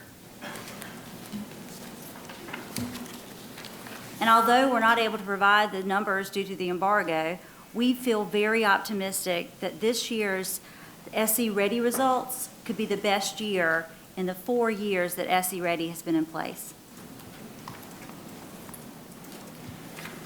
Although the 12th grade graduating class of 2019 results have not been released by ACT, we are able to talk about the 11th grade students taking ACT in 2018. While the national average for ACT overall has remained constant, CCSD has made gains with the average ACT composite score for 11th grade students increasing to 19.5, which is above the state's 17.5 score. It's also important here to note that the national average composite score for first-time test takers on ACT is actually 20. And for many 11th grade students, this is their first time taking the ACT, making CCSD's current 11th grade composite of 19.5 on the very cusp of reaching this national average. The district also increased average scores on all subtests, English, reading, math, and science, as well as this composite. The average ACT score for English increased by 1.4 points to 18.5. Math increased by 1/10 of a point to 19.2. Reading increased by 9/10 of a point to 20.3. Science increased by 6/10 of a point to 19.6. And the composite increased by 1/2 a point to 19.5. ACT also provides college readiness benchmarks, which predict the likelihood of students being prepared for college courses. So students who meet college readiness benchmarks have a 50% chance of making a B or higher, or a 75% chance of making a C or higher on corresponding courses. For instance, a student meeting the ACT English benchmark has a 50% chance of making a B or higher, and a 75% chance of making a C or higher in English composition. Or if they meet the math benchmark, they have that same likelihood in college algebra. In reading, the same likelihood in the social sciences, such as American history, psychology, and so forth. And if they meet the science benchmark, they have the same likelihood in college biology. We also have the STEM benchmarks. This is a combined score of math and science. Students who meet the STEM benchmark, they have the same likelihood of doing well in college calculus, chemistry, biology, physics, as well as engineering. So, as you can see on the screen, the percent of 11th grade test takers meeting those STEM benchmarks increased by 2 percentage points to 17%. That's above the state's 8%, well above the state's 8%, I should say. The percent of 11th grade test takers meeting 3 or 4 benchmarks increased by 4 percentage points to 34%. Again, well above the state's 19%. And the percent of 11th grade test takers meeting all 4 benchmarks increased by 2 percentage points to 24%, again, above the state's 12%. So all good news. In 1819, 4 CCSD students earned National Merit Scholarships. In the fall of 18, 26 CCSD students were named National Merit semifinalists. This fall, 42 CCSD students have been named National Merit semifinalists, an increase of 17 students in the previous year. The number of 8th grade students qualifying as South Carolina Junior Scholars increased from 294 students in 17-18 to 327 students in 18-19, an increase of 33 students. CCSD also showed increases on their MAP achievement. Based on the 2019 NWEA Insights Report, CCSD's reading, math, and overall achievement on MAP is above the national average. And as you can see on the screen, the 59th percentile overall, 62nd percentile in reading, and 54th percentile in math are well above the 50th percentile, which is considered the national average. And just to provide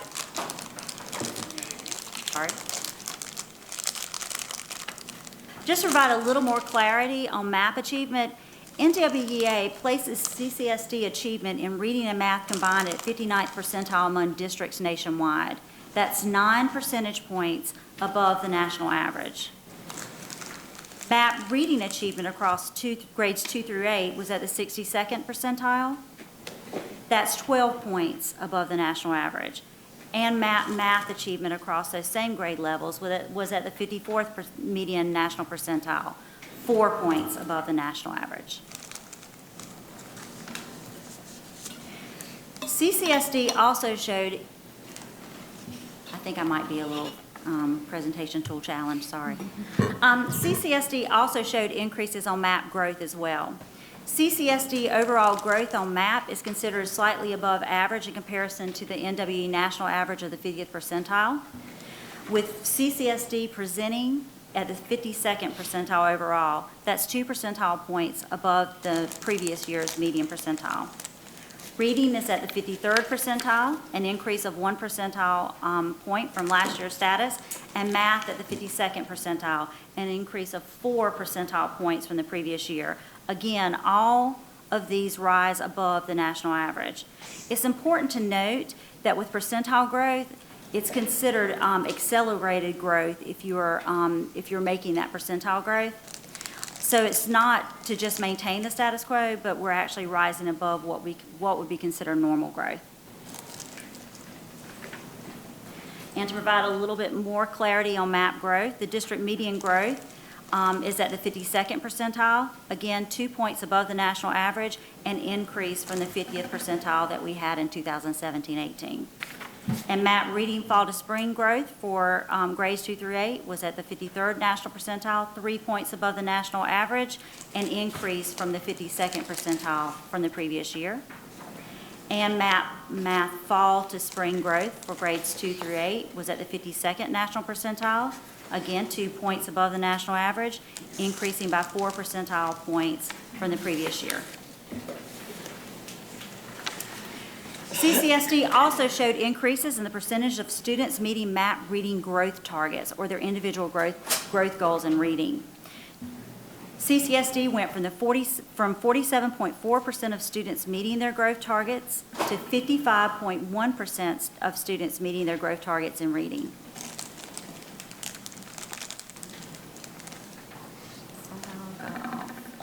Hold on.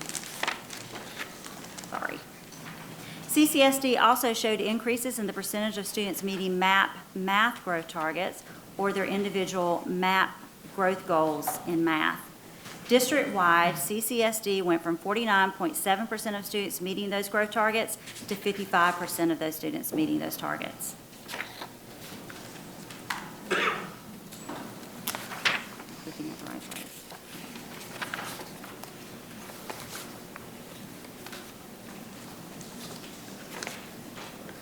Overall, CCSD experienced a 28% increase in the number of students meeting career and technology education completer status.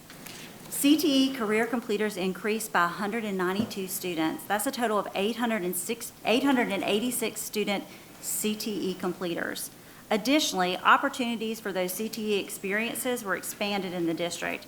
6,477 students and 596 educators participated in 193 work-based learning experiences. Students also completed 825 job shadowing and service learning opportunities, and 251 students completed school-coordinated internships as well as youth apprenticeships. The district also saw increases in the percentage of students with no referrals, increasing by 5% from 72% to 77% over a 2-year period. The number of truant students across the district was reduced by 4,330 students over a 3-year period.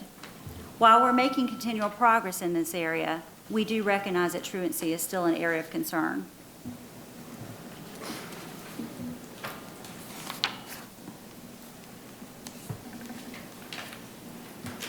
The Top 2 initiative and ACE initiative at Academic Magnet High School are showing positive results as well. Of the 48 Top 2 8th graders involved in the program, 28 applied and 28 were accepted to Academic Magnet High School. Through the Jack Kent Cook Foundational Grant, the district is providing a bridge support program for middle school students based on academics as well as poverty status. 13 8th graders participated. 10 are now enrolled in Academic Magnet High School, representing 5 minority students. Academic Magnet High School also has 42 students qualifying under pupils in poverty.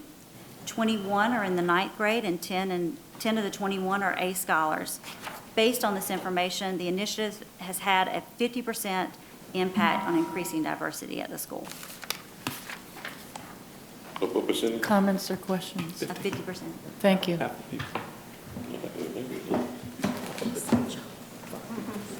It's nice to get good news. Thank you. Yeah. Any comments? You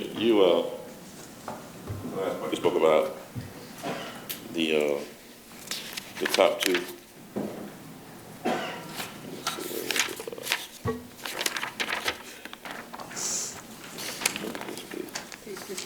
Somebody, 50, which one? Four? Yeah. Yeah, this one. Yeah, you went too far. No, mine's different. You have to hold this for a minute. The top two initiative, you said there are 28 students overall for the top two? Or that's the top two is something else? There were 48 top two eighth graders involved in the program. 28 of those 48 actually applied to Academic Magnet High School, and of those 28 were actually accepted. So there are 48, but 20 applied. So what happened to the other 20? Why did the other 20 apply? They went somewhere else. They just went I somewhere mean, I'm else. saying, is there a reason, most kids will take the opportunity. Was there a reason the others didn't apply? To be honest, I can't answer that question. I can see if there's any research that's been done to find out why the students did not apply, but we can certainly look into that. That academically they were able? This bridge program is supposed to assist students in having those supports for that purpose. Do you have the numbers on the ratio right now on the 20 that did not apply? I believe that, I'm not sure that data is available at this time. We can certainly look into that for you, though. Yeah, I'm curious to know that. So you said out of this program, you took in 5 African Americans, right? Yes, sir. 5 out of 48, right? Just to make sure. 5 out of 10. That's I think you're talking about the Jack Hunt. Yes. He is. Okay, Jack, right, He's not talking that's a about the top different, two. okay, thank you. Okay, so of the 20 that applied, were accepted, of the 28, how many of those were African American? I do not have that answer for you right now. But you can get that. We can get you that that one. answer, right? But you have it for the Jack Cook one, you got it for that. Yes, and I don't know if Robin is in the audience. We had 48 students, of course, because of the number of middle schools. We have some who didn't choose to apply. Right. We have some who chose other programs. So of the 28, how many of those were African American that got accepted? We can pull that information, I can get it for you, but of those who were accepted, there were 5 that are considered minority. Thank you. Mr. Hollingshed? That map result you just showed, how that broken down by individual schools? We do provide individual results to schools. We did not provide any of that data for this particular presentation. Do you have that data? That was the insight. Can you share that with us? Ma'am? Excuse me. That was the insight report that was scheduled for today, but today's agenda was so Gotcha. full, we asked I got them, you. that's why I the, just asked the question. the folks I'm from with you. the Northwest Evaluation Association are going to come in and present that to you. And when we give you the SC Ready data, it'll be broken down by race and socioeconomics. Okay, I'm with you. I thought that was it. Thank you. Thank you. Anyone else? Thank you very much for your work. Thanks for the good news. There's one more question. What is the Cubans in Poverty? You said the 42, what program is that? What was previously what you would consider poverty status or free and reduced lunch. That's previously the language, though. So there's A little bit different okay. definition, but That's for the ACE program?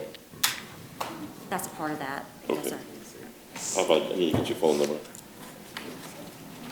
Thank you. Thank you. Okay, magnet choice, academic magnet, Ms. Ham?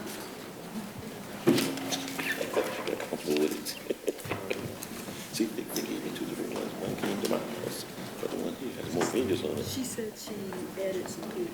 That's So the one that was sitting, It's, yeah, the one that was like the desk, and I think they're gonna sit at the table. so it'll be 50. No, Natalie Ham, how come she Colors are Okay, it's different ones. And that one has draft at the top. It's a legal thing? I think she put that in her plans. Probably, I think you're a short one, not unless you made some notes on it.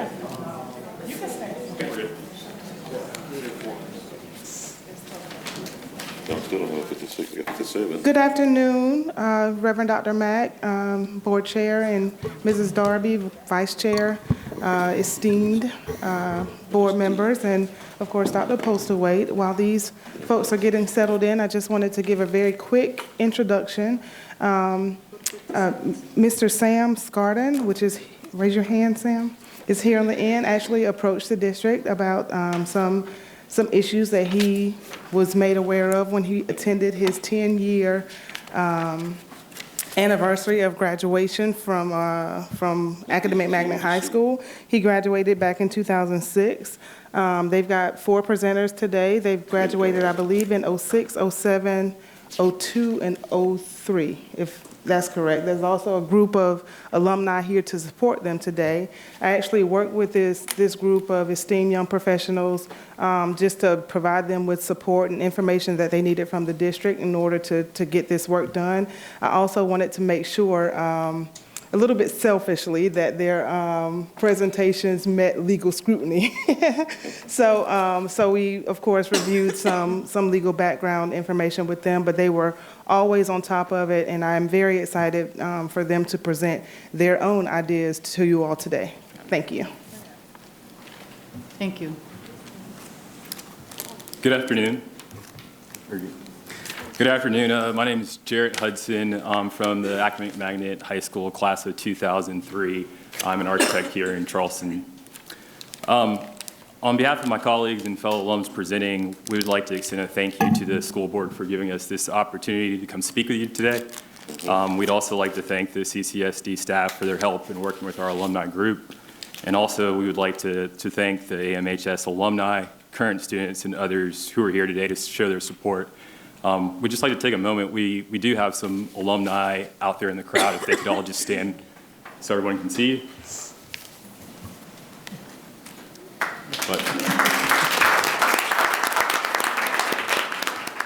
Thank you all for coming out. Some of you may not be aware of why we're here, but we're here to voice concern over the lack of diversity at the Academic Magnet High School.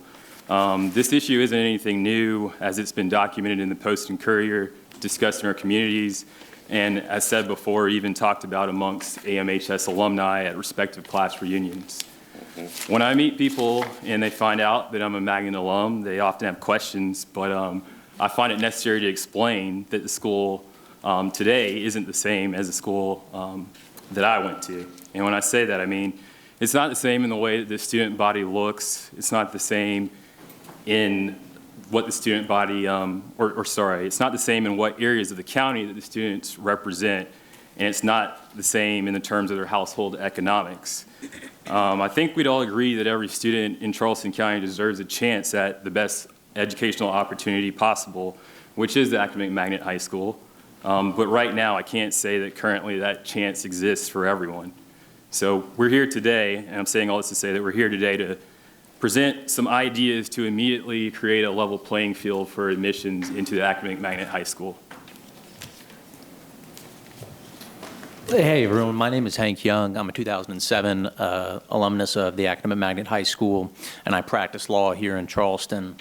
And I'm going to give you an overview, a breakdown of what our proposal is based on the research we've conducted. And just as preface to this, this is not in a vacuum. We have consulted with legal scholars, constitutional law experts who have evaluated diversity. And typically these cases have arisen in the context of post-secondary education. We've looked at other models, as you'll see later in our presentation, for public high schools that have found similar success to Academic Magnet with different admissions policies. And then finally, we've also looked at what the University of Texas did with their own diversity initiative policy. So with that said, this is our recommendation, and it has 3 parts. The first is we would propose to create the 3 sorts of diversity that we've talked about. The first would be we would automatically offer admission to the top 5% of every Charleston County School District middle school student. Now, with the caveat that if more than 50% of that group, or if that group yields 50% of the seats at Academic Magnet, then those top 5% students would not then be automatically admitted, but instead, what they would do is they would be submitted to a randomized lottery.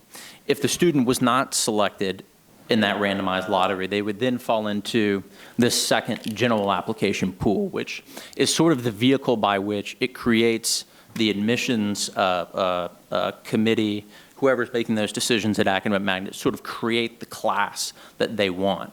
And so with that, they would not, we're not asking the Magnet or the school board to rewrite the book on what the admissions policy is. And in fact, just the opposite. Using the same 15-point rubric that they still use today, we would say any applicant who has a score above 12 may be considered for admission to Academic Magnet.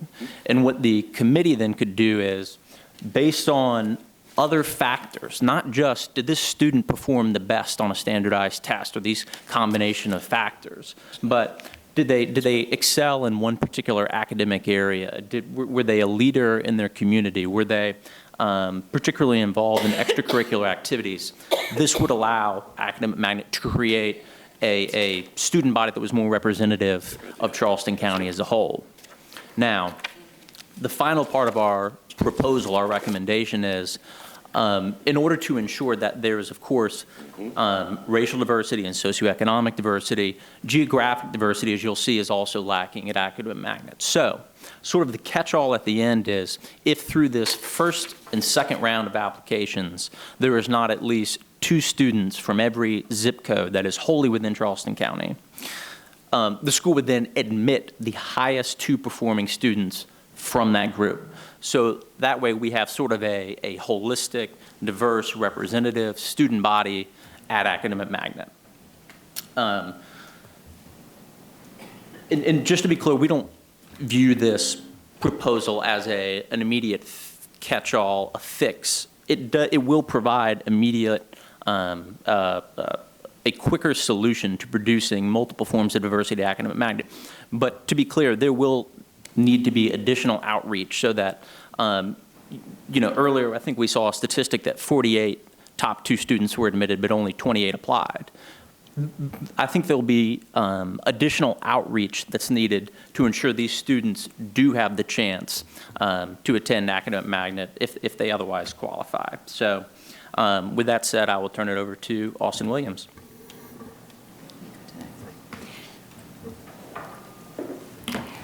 Hello, Board. Thanks again for having us. My name is Austin Williams, Academic Magnet Class of 2002. I am a speaker and a philanthropist. And my portion in this is making sure that we address what we now know to be true, that there are some things that prevent our students, specifically our middle school students, from having the needs that they need met in order to become successful students at Academic Magnet. So what we propose is multi-tiered. First, we would like to address the outreach issue. I spoke with one woman, also Academic Magnet Class of 2002. She's an attorney here in Charleston. Her name is Amanda Baker-Clivis. And she said, you know why I went to Academic Magnet and even applied? Because the principal came to my school. She brought an article from 17 magazine that talked about how great this school was. And she said, if you want to change your life, this is a school that can do that. And so we would like to incorporate that same type of outreach to students who might be in communities that might be less addressed, less seen, and make sure that we partner with and leverage the alum that's already in our community and willing to participate in endeavors like these in order to make sure that students know that this isn't a program or a school that's for other children, but it's there for them, and that it's ready and waiting for them, and that we're willing to do what we need to do in order to meet them where they are so that they can succeed at Magnet. That looks like increased engagement in churches, in city recreation departments, in non-traditional settings, so that, again, we're reaching students who may not be addressed in school, although they absolutely should be. In addition to that, we want to make sure, again, that these students are prepared. So we would like to designate one teacher or administrator at each school who would be willing to kind of carry the torch and lead the way in recognizing talented students within their schools and kind of ushering them through the admissions process. Not only will that be important, but we also want to do what we can to make sure that the students aren't only succeeding in the academic and admissions process, but that we are then doing our due diligence to make sure that the 2 students or top 5% of students who are at those middle schools are then getting the preparation that they need in order to have a strong foundation so that they don't enter Academic Magnet in 9th grade, but then aren't ready to handle the rigorous curriculum that they will absolutely experience, as any AMHS alum will tell you. Lastly, we want to make sure that we offer support, not just support from CCSD staff members, but support from the students themselves. Just in the time that we spent as this group here looking for solutions to this diversity issue, we, in just a matter of weeks, were able to get with and connect with 242 Academic Magnet alum who were willing to partner with us in this endeavor. Just on the way here, I saw a message that said, "We support you from Bangkok." And so, there are students all over the world who are willing to partner with us in this endeavor. That looks like engaging with our alum and also engaging with upperclassmen and making it incentivizing them to be willing and able and ready to partner with underclassmen, incoming freshmen, whether that looks like tutoring or mentorship or whatever, in order to make sure that these students who may come from different backgrounds feel seen and welcomed and understood. Further, we believe that support looks like better geographic diversity will increase transportation opportunities that might also be preventing students from being able to even get to Academic Magnet and thereby depleting them of the opportunity to be students just because they feel like they can't get there.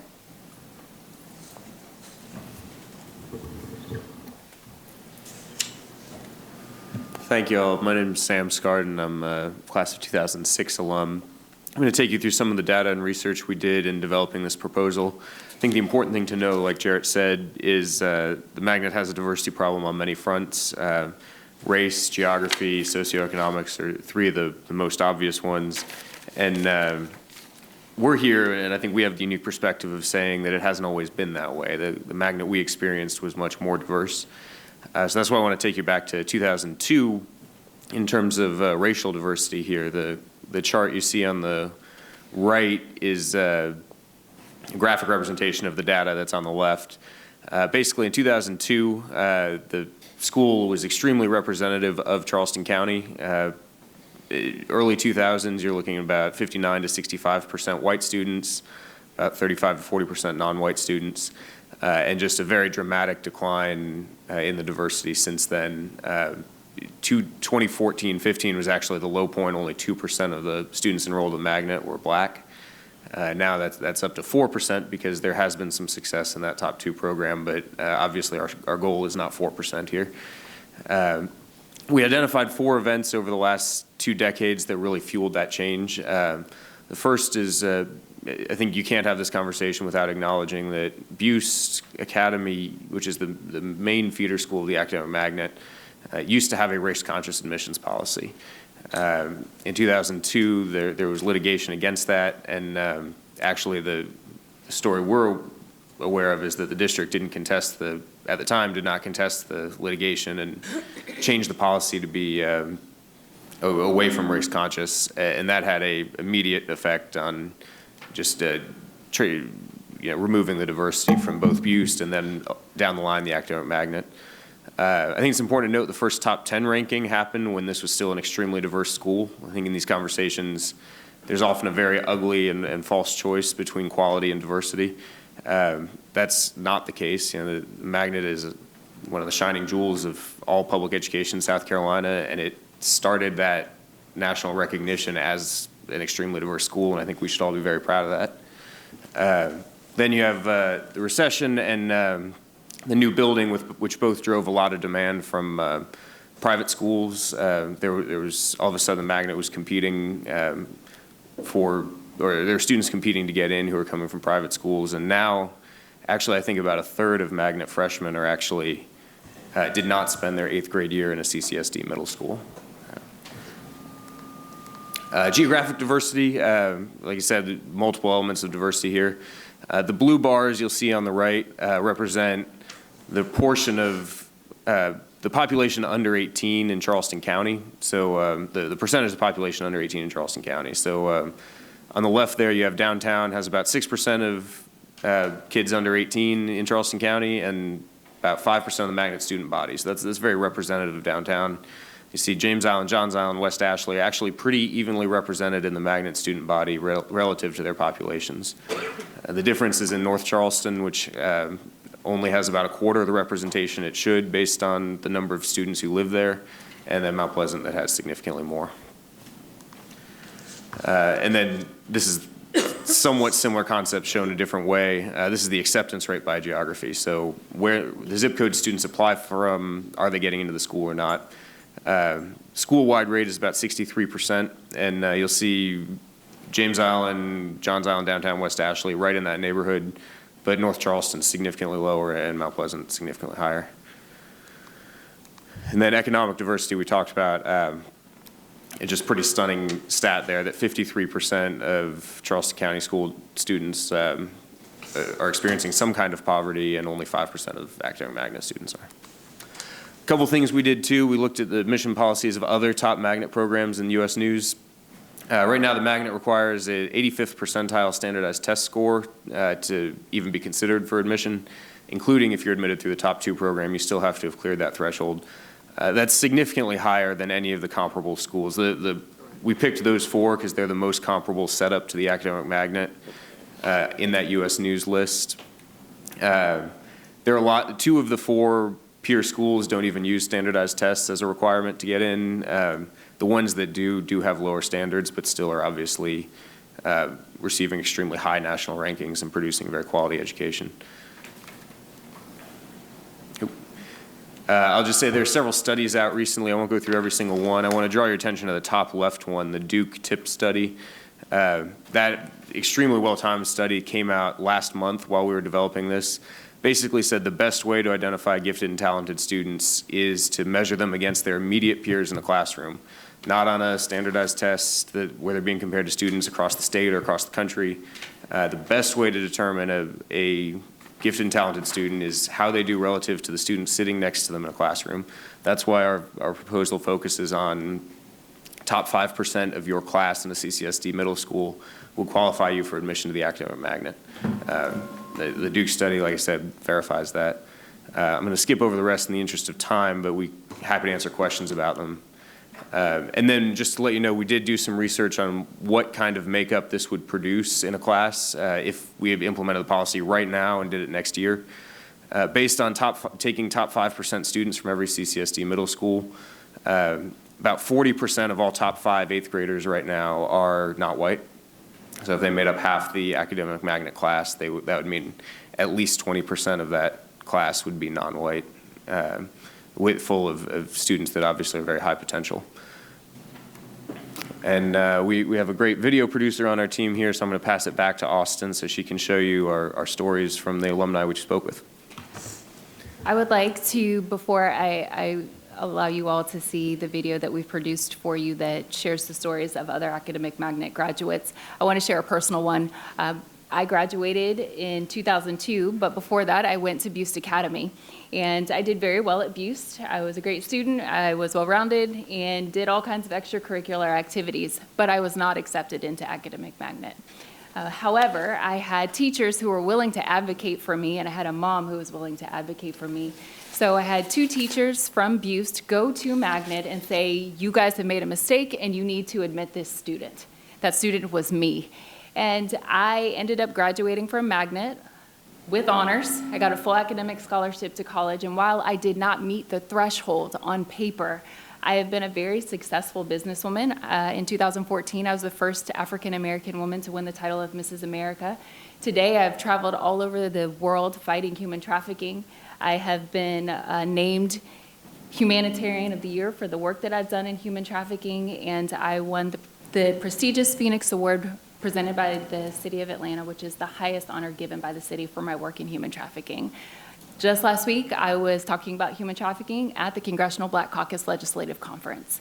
I am a woman who did not get accepted into Academic Magnet, but when provided with the opportunity, I was able to thrive, because what the current admissions process does not take into consideration is grit. It's what Dr. Burris, who was a teacher at Magnet, called give a dang, except for she didn't say dang. She used to say, you have to give a dang. And your current process does not take into consideration whether or not a student gives a dang and is willing to put in the work to be successful in order to change their lives. I am evidence that if you give students the opportunity to be great, they can be. Right.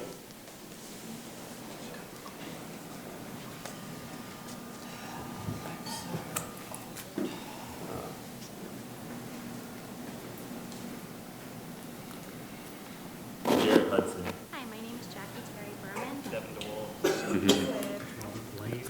Can we turn up the volume? My name is Sarah Smith. I'm Dr. Eliza Barati, and I'm a pediatrician. I'm a licensed professional counselor living in Brunswick, Georgia. Skylar Stewart Clark. I'm currently a hospitalist PA. Can we start the video over with increased volume? I'm a licensed architect. I work in operations and finance for a nonprofit sector. Let me bring you a mic. Oh, surely. Yeah, can you put a mic somewhere? You know, where's the mic plate or the audio access? Awesome. Well, they're working on that. Where do you live? I live here in Charleston, and I have 3 children that are currently in Charleston County School District schools. So this is something that does matter to me, both as an alum and as a parent. What about the rest of you? Are you all 3 of the others, or you live in Charleston as well? Yes, ma'am.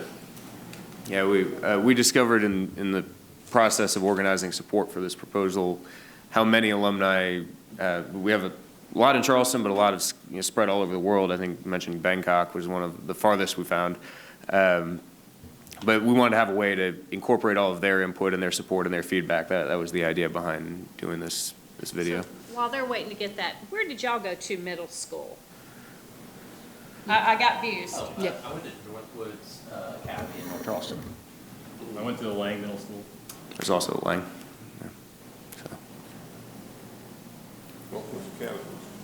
I'm Private school. currently a hospitalist PA and professor of pediatrics. It's a good school.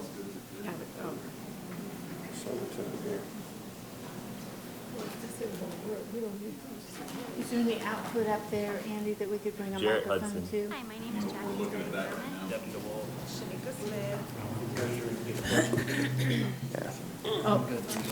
While we're waiting, are there any questions? Actually, I have one. When you're looking at your ideas about how to build the student body, one of the things that we keep bumping up against as a board is the limited number of students in Academic Magnet. The size of Academic Magnets remained the same while the student population of the district's grown by about 11,000 kids year over year. Do you feel like the school could have a larger than 160 kids per grade class and match its current success? I don't know the answer to that.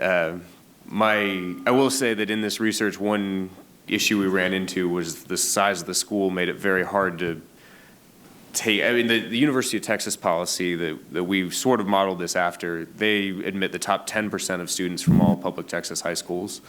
We couldn't do that at the Academic Magnet because you would fill up the school and then some if you did that, if you did 10% from Charleston County middle schools.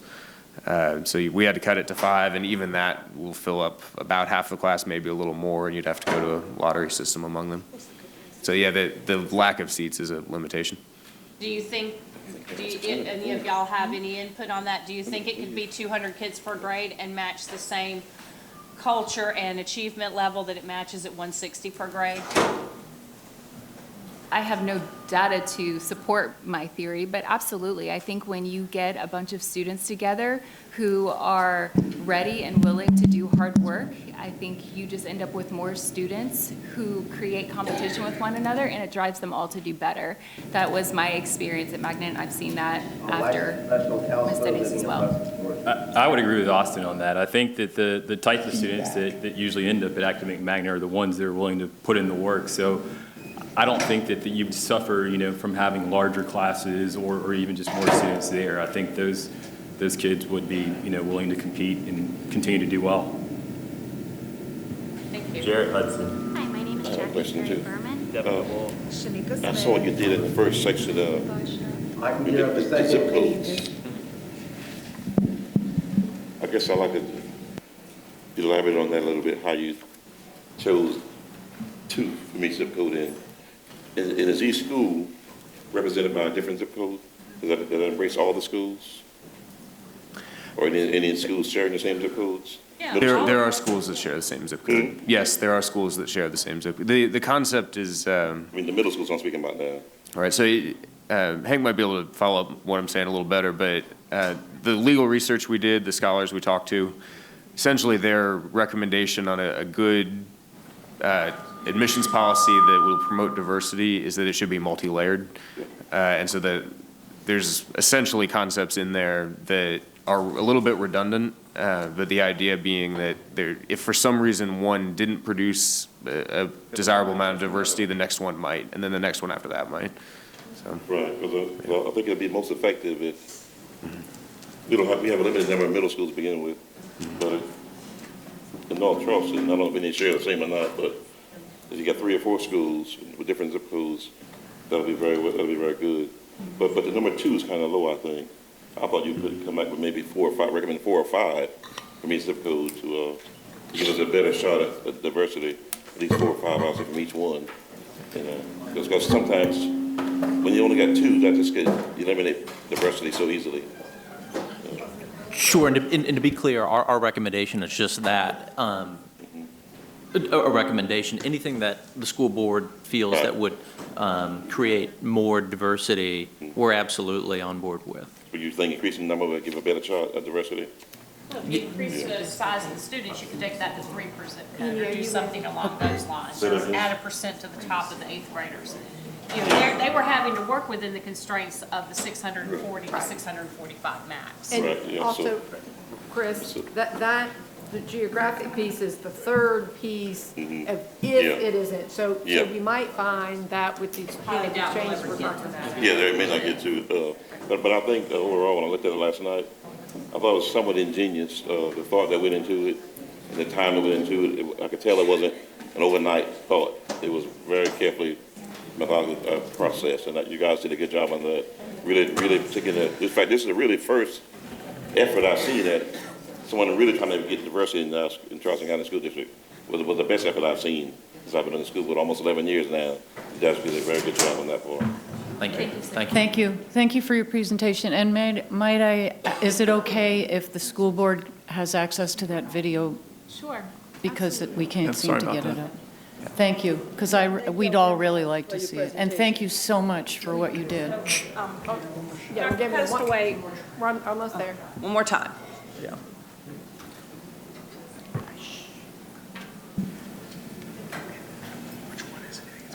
Should be both.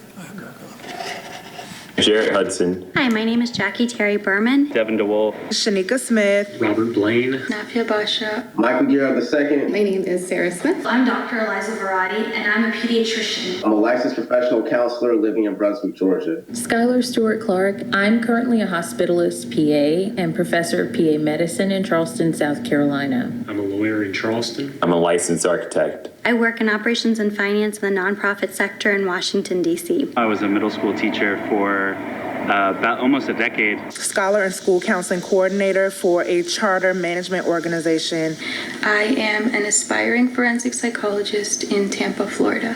My name is C.T. Grayson. I'm a graduate from Academic Magnet in 2002, and I'm now a general surgeon in the Army in Honolulu, Hawaii. My name is Alice Alexander, and I am preparing for my 12th year teaching first grade here in North Charleston, South Carolina. Layla Hakamian. I am a strategist and marketing manager in New York City. Naila Darby Brown. I'm an ESL teacher and bakery owner in Columbia, South Carolina. Sarah Staub, Academic Magnet 2006. I'm a PhD student studying medical anthropology at the University of Florida, reporting this from my research site in Benin, West Africa. Michaela Blaine. I'm an infectious diseases doctor in Seattle, Washington. Diversity at Magnet is important to me because every student deserves equal access to a quality education, regardless of race, hometown, or family wealth.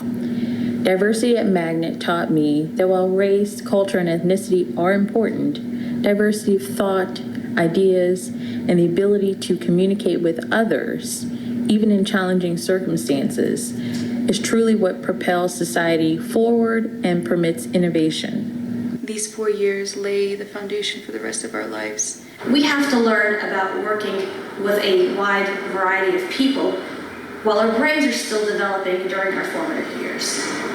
Diversity at Magnet plays as critical a role in preparing students for college, future careers, and community leadership positions, as does its rigorous academic curriculum. Taught me to learn how to meet people where they are, to understand that where you're going is not necessarily where you came from and shouldn't be.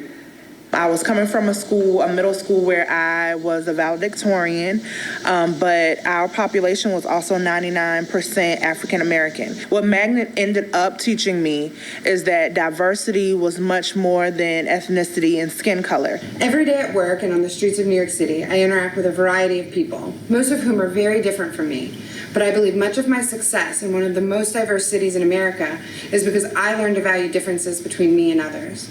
A tough lesson to learn had it not been for my experience at Magnet. Diversity at Magnet prepared me for a world of diversity and inclusion that I was not exposed to while growing up in the small town of Adams Run, South Carolina. Originally, your worldview is going to be based off being around your friends and family and your inner circle. Having the opportunity to attend Magnet put me in a cohort with people I normally wouldn't have interacted with otherwise, and I was able to learn and grow with them. As studies have shown, celebrating our diverse backgrounds and viewpoints fostered creativity and empowered me to achieve more. It enhanced class discussions on a daily basis with perspectives that couldn't be gained from a room of uniformity. I'm a disability attorney these days in Portland, Oregon, and I have conversations all day long. And what Magnet taught me was how to have conversations that are respectful and geared towards finding common ground. Diversity at Magnet helped me to become comfortable with different ideas, different viewpoints, different thought processes, and understanding the validity of these. As someone in Washington, D.C. right now, I would say there's no more important time for us to understand the viewpoint of others. I believe that having different racial, socioeconomic, religious backgrounds at Magnet will allow for more conversation, more civility, and more partnership within our communities.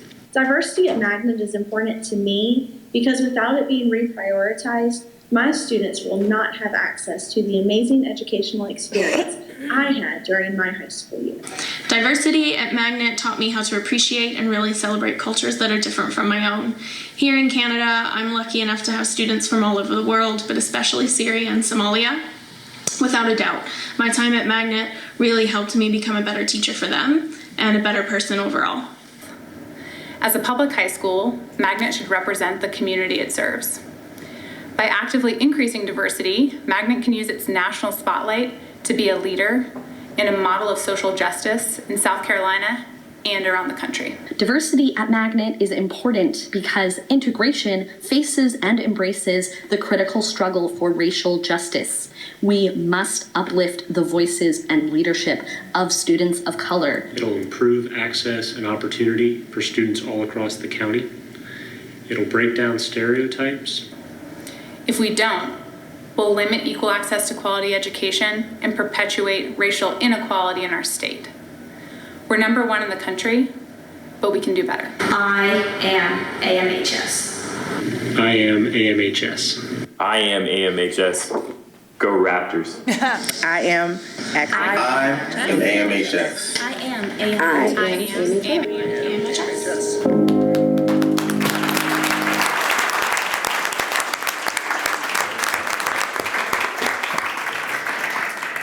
And one final point. One, we want to thank you guys for giving us your time, and especially the CCSD staff, most of which are here today that we met with several times. Our ask of you is this: please consider our recommendation. Please, we would ask that you would direct your staff to work in combination with us and other stakeholders to develop a policy, formalize a policy, and then bring it to vote within 30 days of the development of that policy. So thank you again for your time. Thank you. Thank you. So before we go any further with this conversation, Natalie, where are you? I'm here. Is this legal? We're okay with this, with the 5% and all of that? We're not going to, because you know we tend to get emails when it's Academic Magnet. Oh, that's okay. Okay. Thank you. Thank y'all. Thank y'all. Thank you. We appreciate it.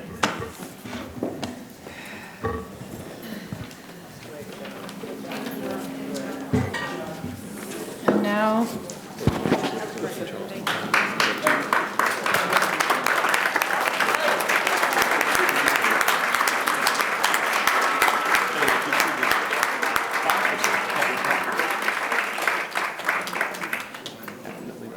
partial magnet program. Get the cinema. No, we're moving. 2 schools. Well, all our high schools should look like that. That's what I'm saying. But there's 34 zip codes.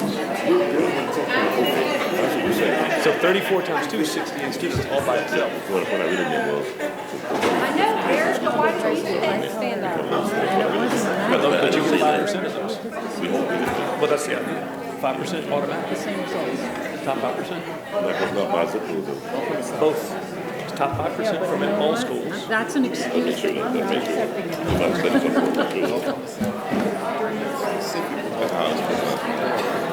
I know. Well, there's 2 parts.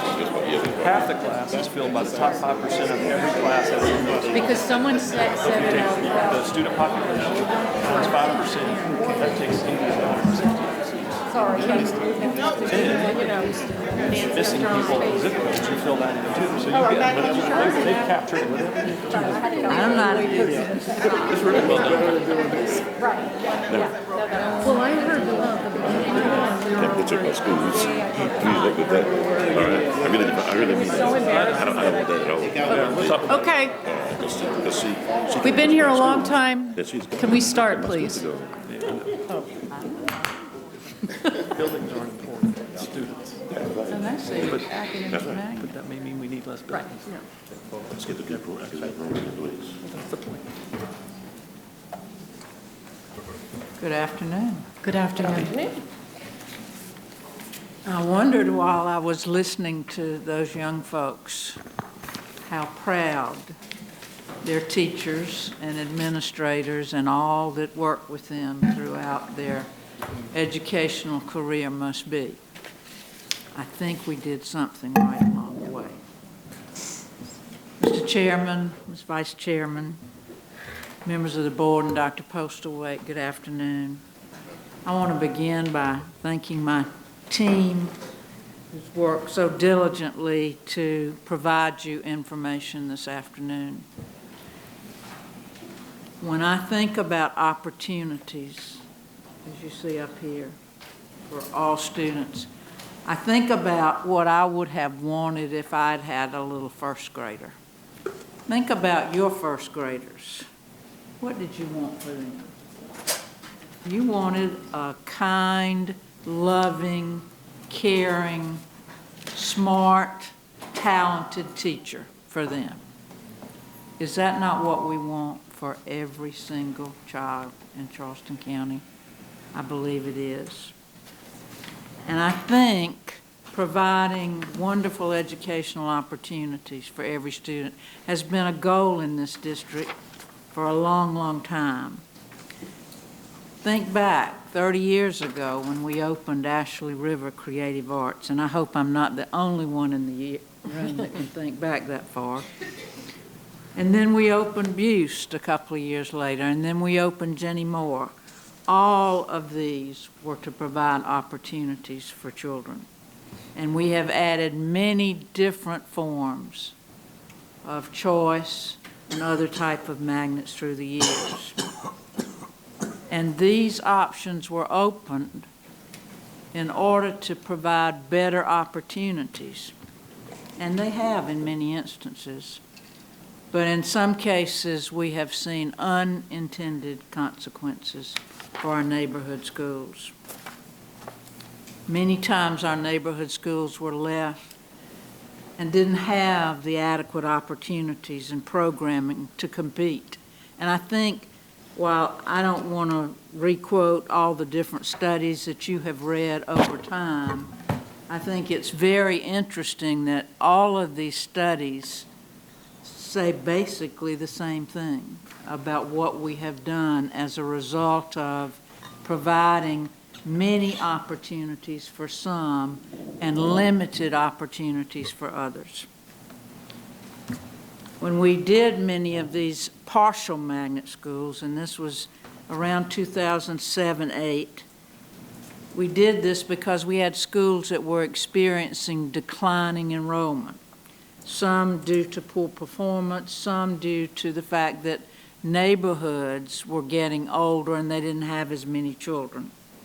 And in many cases, we found that people were often looking for different opportunities than we were offering. And quite frankly, the number of students that we have allowed to transfer through that normal process. Many years ago, there were no transfers. And once that door was open, we have had many, many, many students transfer. And to look at what we were going to do, we had to look at a fair way to do it.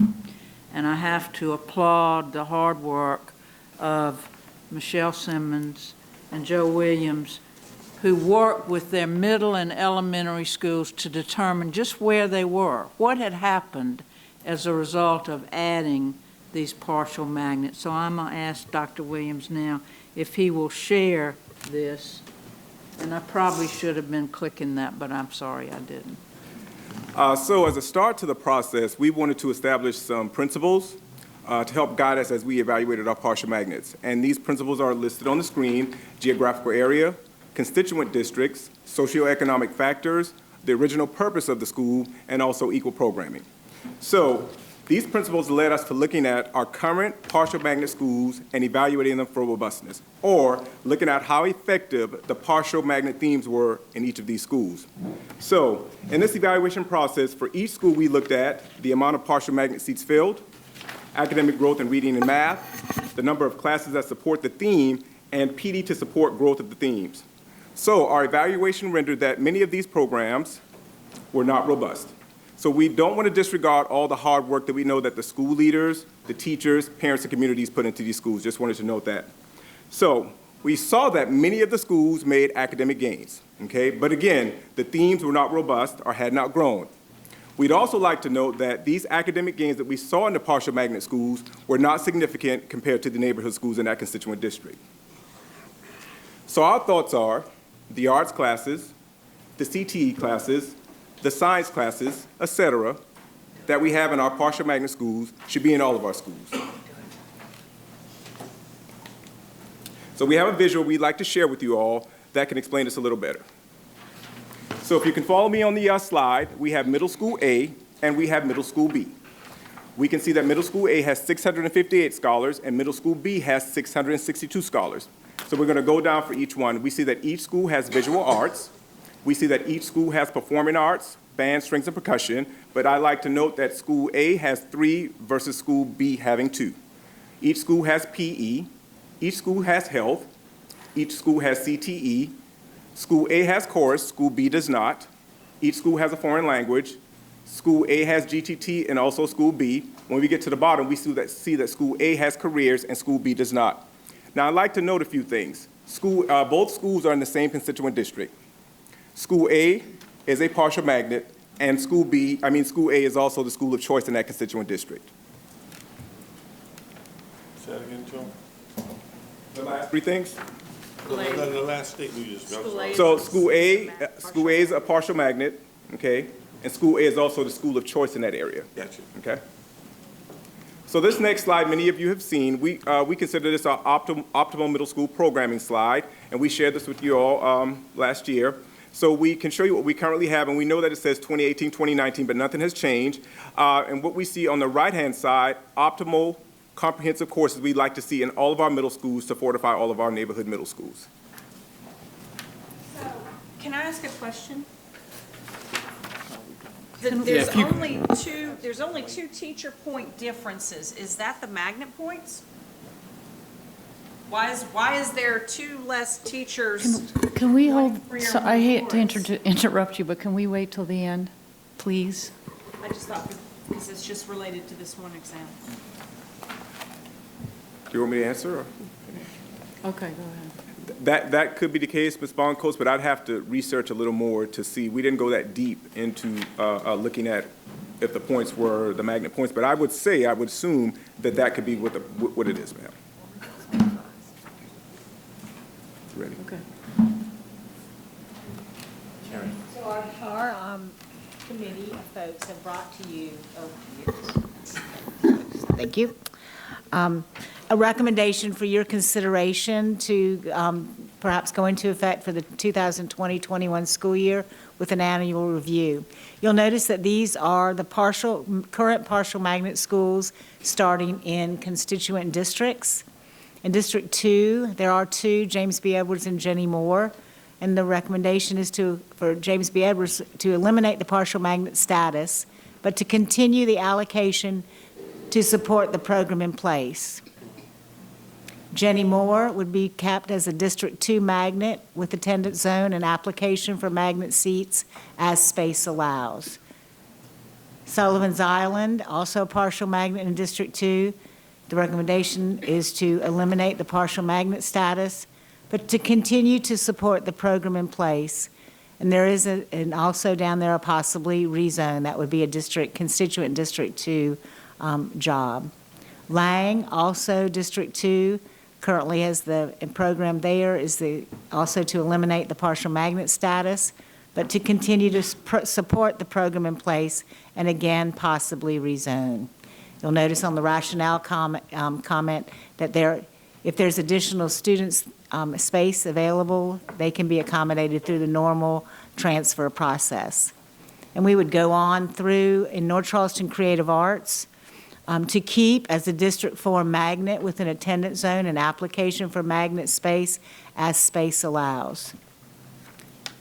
Zucker, eliminate the partial magnet status, but continue to support the program in place. All right, let me see if I can move this slide. Oh, did I? Okay, good, thank you. And then on through District 9, Hot Gap. Return to a true middle school, grades 6 through 8, and continue to support the program in place. St. Andrews in District 10 to eliminate partial magnet status, continue to support the program in place, and possibly rezone in District 10. That you'll see that for all of the District 10, the advanced studies at West Ashley and C.E. Williams to eliminate the partial magnet status, but support the program in place. Mitchell to eliminate partial magnet status, support the program in place. Memminger, eliminate partial magnet status, support the program in place. And Ellington, improve or eliminate. That's a little bit different. That's the only one that's a little bit different, to improve or eliminate the partial magnet status for E.B. Ellington, advanced studies.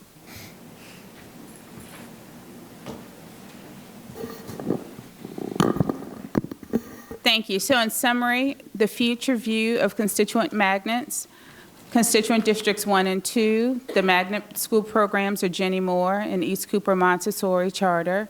District 3, Murray Lassane Montessori. District 4, North Charleston Creative Arts and Hersey Montessori. District 9, Frierson Montessori. District 10, Ashley River Creative Arts and Montessori Community School. District 23, E.B. Ellington Advanced Studies in Montessori Community School. And District 20, Buste Academy and James Simmons Montessori. And our team would like to close with this quote, and it says, "It's time to acknowledge that choice in magnet schools, for all their merits, currently perpetuate inequity and desperate achievement." And this is a quote taken from the Clemson University Equity and Inclusion Study. If there are any questions, we'll be happy to take them at this time. Any questions, comments? Yeah, I have one question. Thank you for this, I by have the one way. question. So, Chris? why aren't all the magnet schools being treated the same? Why aren't all of them being treated the same? Some remain open, some will change. So, why is it at one roof, all of them? Well, I think we did have one deviation, but basically, the desire of this committee was to fortify all of our schools. We genuinely felt that many children were leaving our neighborhood schools because the programs could not compete with partial magnets or magnets. So we feel strongly about that. We also felt like, in all fairness to the children, once they get settled into a program, that we shouldn't just yank them up, that we should have a grandfathering so that they could complete the highest grade level of that particular school. And we would also say that as long as the transfer policy is in effect, that students would have the opportunity to go through that process if the parents wanted the children to attend. So, for example, North Charleston Creative Arts, for example, Yes, sir? it says transportation remains. So, I know a lot of the kids live right there by the school. Yes, sir. And a lot of some live on Ferndale and maybe a little bit on Liberty Hill, maybe. Are there other children that attend the school outside of that area that, I guess I don't know the magnet zone for North Charleston Creative Arts. So I'm curious about the transportation piece. I know a lot of them walk to school. It would be keeping North Charleston Creative Arts basically the way it is right now, Right. except it would not be considered a partial magnet. It would be a constituent district magnet for District 4. They have an attendance zone, and then they could accept children from outside of their attendance zone. The thinking there is that the transportation should remain as it is today. At the top of that slide, it does say to reevaluate every year. Jenny Moore in District 2 was the same sort of magnet as North Charleston Creative Arts, as being a magnet school for the constituent district. They have an attendance zone, Jenny Moore, and then they also have seats for that. And there's just regular transportation provided. So North Charleston Creative Arts would just remain the same for this coming school year, and we would reevaluate that at the end of the year. So you mentioned that Reverend the kids, Collins, one question. Yeah, I didn't get my question answered though. But you mentioned that the kids that live That's three outside the attendance. You said the kids outside the attendance zone. That's what I'm really asking about. There are some children now that attend North Charleston Creative Arts that are not in the attendance zone, that they're there for the partial magnet seats. Those seats would continue to be open for children, and that for at least for next year, we would recommend that we leave transportation in place. So transportation is for those kids. What I'm trying to get down to. Well, Ones outside also. Inside and outside. Yes. Correct. And does that stand there for all the schools though?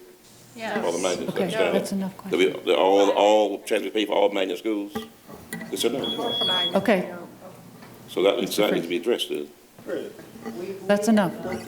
Dealt with the transportation. I did my one question No, already. stop, I'm done. stop. I'm done. Okay, thank you. I appreciate the work, Dr. Davis and team. One of the things that has happened over time, and I think this, created itself, right? You go to the magnet school because you want the programs, the attendance. This goes back to our earlier conversations. The attendance at the school they've left goes down, so you have to cut programs because you don't have teacher count. And so it's a self-fulfilling prophecy for that spiral to happen. So that goes into the combination of facilities big enough to accommodate everybody. And that's the conversation we were having earlier. So I think, we have to get our arms around that, but it can't just be taken away. We've got to make sure that when we come out of the gate, everybody's got the same opportunity in every single school. And so that's always been the challenge, is people feel like they're getting something taken away. So it has to be what they're getting. And I think if we do that properly, this has an opportunity to succeed. Thank you. So thank you. So, and actually, piggybacking on what Mr. Frazier said, I 100% agree. The quote is correct. that you acknowledge that the choice in magnet schools have created this.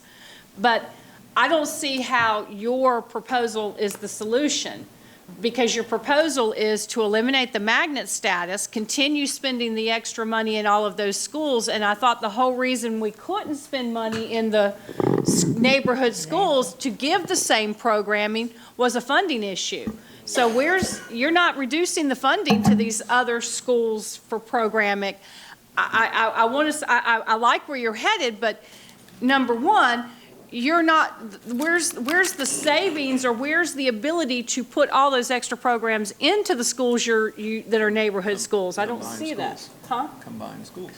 Number two is these parents aren't going to automatically go back to their home school because you eliminated the magnet. So I would expect you guys y'all need to be prepared for some sort of thing that says, I'm not going to get a 25% bump at Northwoods Middle School. They'll choose another option through transfer or whatever. But number three, and it's very critical, what I don't see is the minute you eliminate these, have you hired the replacement teachers in the neighborhood schools to make these exact same offerings? I don't see this happening in real time. I see you taking away a solution, hoping that it builds a population that eventually increases the program offering. And I don't think that's the right way to do this. Ms. Darby? Just to address what Cindy is asking and saying is, I hear what you're saying. I think that one thing I didn't hear you all say, but I've heard you all talk about it, maybe you did say it when Joe was giving us the illustration with the middle school. I think we've talked a lot over the last year about fortifying or equalizing our schools, and I think that that's a piece that has got to happen. So that, and as we combine schools and we have that economies of scale, I think we'll see that. We have been inconsistent on providing transportation, although we are providing transportation to partial magnets to more of them than not. So I think there could be savings there and what I think I heard y'all say is we'll grandfather the kids that are there, we'll take away the attendance part so I can go to a partial magnet in another part of the district, but keep the program as we're working on this other work that we're doing and fortifying the schools, right? So 2 years from now, our goal would be that all of our middle schools have that equality or equity in what we're offering. So that we either need to go everything's choice. And again, or, Kate, I'm picking on you Yeah. because you want to accuse me of targeting you, but with just if we could have a question at the end of this. No, I'm good. And let the group respond. Piece of what you had to say. I do believe that if we spend the next school year assessing more deeply what we're doing in the partial magnets, then we will know whether or not we need to leave that funding. It concerns me that in some cases we may have folks simply reducing class size. Mm-hmm. And I think that's what Joe referred to earlier in terms of the program. But I mean, I see your point, but I think it's just going to take us a little bit of time to get there. I think we can get there. And if the message is out there, come to my school, I now have X, Y, and Z, I think it'll make all the difference in the world. I think we're very close to agreeing. My question to y'all would be, which one are you wanting, where's your priority order? Remove the option, then buff up the schools, then remove the option. I really think we're talking about the same end goal, but I would really need to hear where's your priority and process as to which comes first and what comes second and what comes third. Thank you. Can I make a comment? Yep. Okay, I'm probably one of the newest people to this community, and I think since I've been on the board, we've discussed many problems we've had over the years and all the things in the past that haven't worked. And today, I feel what I heard from this meeting was a lot of solutions from staff, and I'm a solution-oriented person.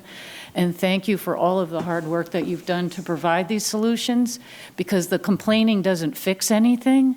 The solutions do, and I've actually heard doable solutions that I think at least I think, might produce better results. So thank you for your work. Thank you. Are there any other questions from Yes. board members? Okay, go ahead. So I'm going to try to make my comment into a question, all right? So you won't have to call me down.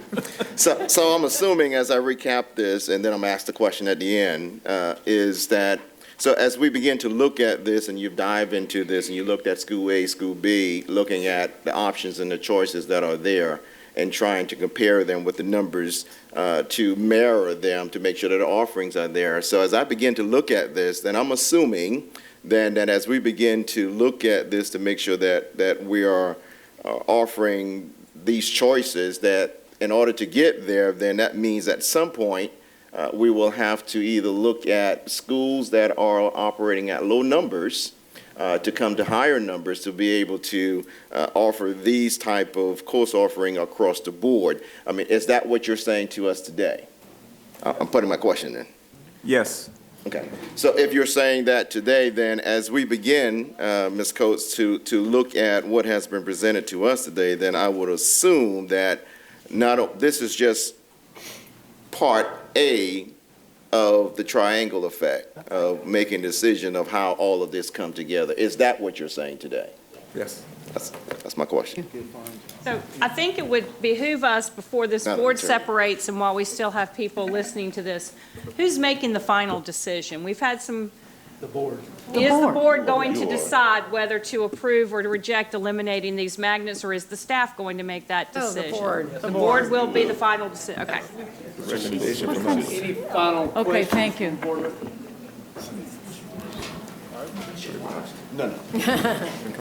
Thank you. Thank y'all. Thank y'all very much. Everybody who's listening and visiting, we're I'm going gonna to let take a staff decide. 15-minute break and meet back here at 5:30? 3:45. Oh, not I don't know, 5:30. she just said she wanted to talk to board members and so she can text me. Is the program impact presenters. We still have a quorum in the room, so go ahead if you'll continue with the presentation. Good afternoon, Board Chair, Vice Chair, and Dr. Postaway.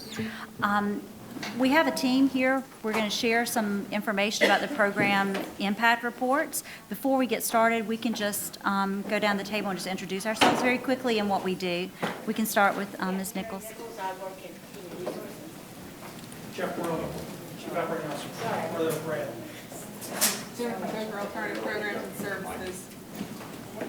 Emily Woody, Curriculum and Instruction. Sharon Randall, Secondary Learning Community. Good afternoon, Rich Gordon, Executive Director of Career Technology Education. We also have a couple of other team members who will be joining us as well.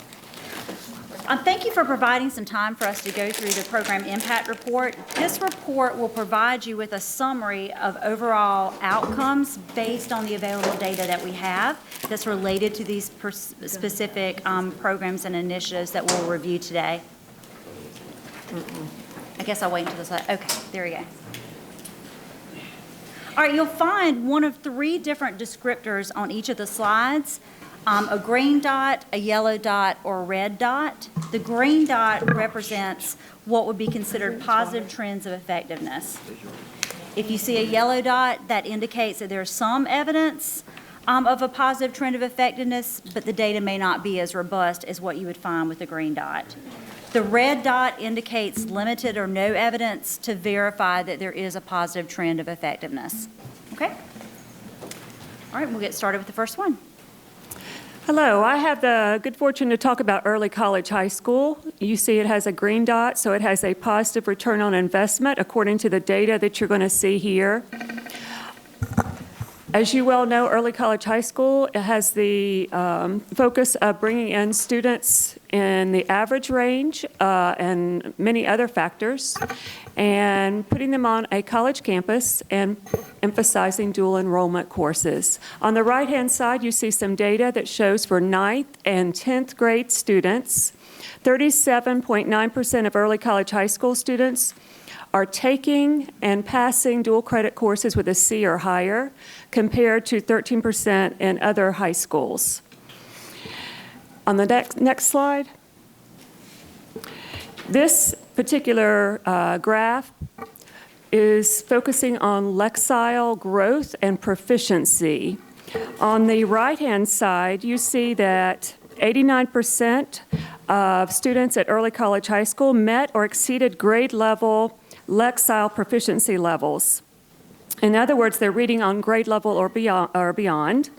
On the left-hand side is a graph that indicates 93.2% of Early College High School students met or exceeded Lexile growth measures for this past year. So clear data that Early College High School is making a positive return on investment. Rich? Next slide, please. Good afternoon, Board Chair, Board Chairman Reverend Mack, Vice Chair Darby, Board of Trustees, Dr. Postlethwaite. Quick snapshot of AVID. AVID stands for Advancement via Individual Determination. And to sum it up, AVID teaches student success schools in AVID schools. It teaches them reading and writing and mathematics skills, but it also teaches them teamwork, organization skills. It also teaches them grit. And we have AVID in 6 schools throughout Charleston County School District. Also, AVID focuses on not just the academics, but like I said, it also focuses on the social, emotional, and the behavioral aspects of students to be successful. Not just successful in high school, middle school, and in high school, but also successful in college.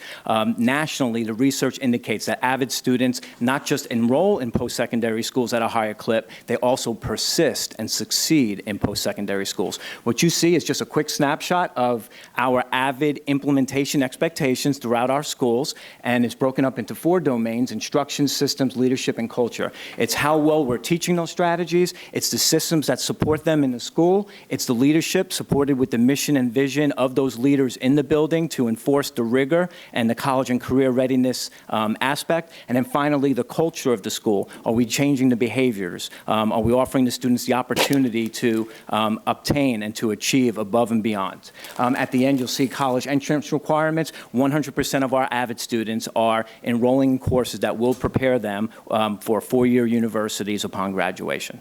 I'll be followed by Miss Emily with the Bridges program. So earlier, we spent time talking about choice. And so what I am charged with is what we do for all students at the core, especially around math and reading achievement. We heard great news earlier about the gains that we're seeing in the data, and there's even some more positive coming when the embargo data is revealed. What we're doing at the core for math in Charleston County is we've made a change to the Bridges curriculum. This is an approach that says we need something more robust for our students, because what's going to be required them in today's working world is not necessarily the math that we acquired when we were in elementary school. This program, the Bridges curriculum, says it's not just do you know the procedures for doing math, but do you understand the concepts behind those calculations, and that makes you a better problem solver and thinker. And so what we see here is that in our schools that have implemented the Bridges curriculum so far, we're seeing those positive gains. The 5th grade is the one outlier, but I want to make a note that the 5th grade schools, this was their first year of data. The others have had at least 2 years with the curriculum because we're rolling it up as we go with the schools. As the complement to that is the middle school math curriculum move that we're making, which is illustrative math. So in those Bridges schools that did have a 5th grade last year, we needed something ready for those students then in middle school. And so we've made the move to illustrative math, which is a similar approach to math education. And you'll see that we're seeing outstanding gains. We had illustrative math implemented at both Lang and Northwoods last year, and you can see the gains that were made there. You can see the significant growth that was made at Northwoods when on the MAP scores for illustrative math. This year we will roll it out in 6 middle schools fully. It's already started. And so we're really excited. And again, the SC Ready data that's embargoed, the preliminary results, again, look really strong for this change in our math curriculum.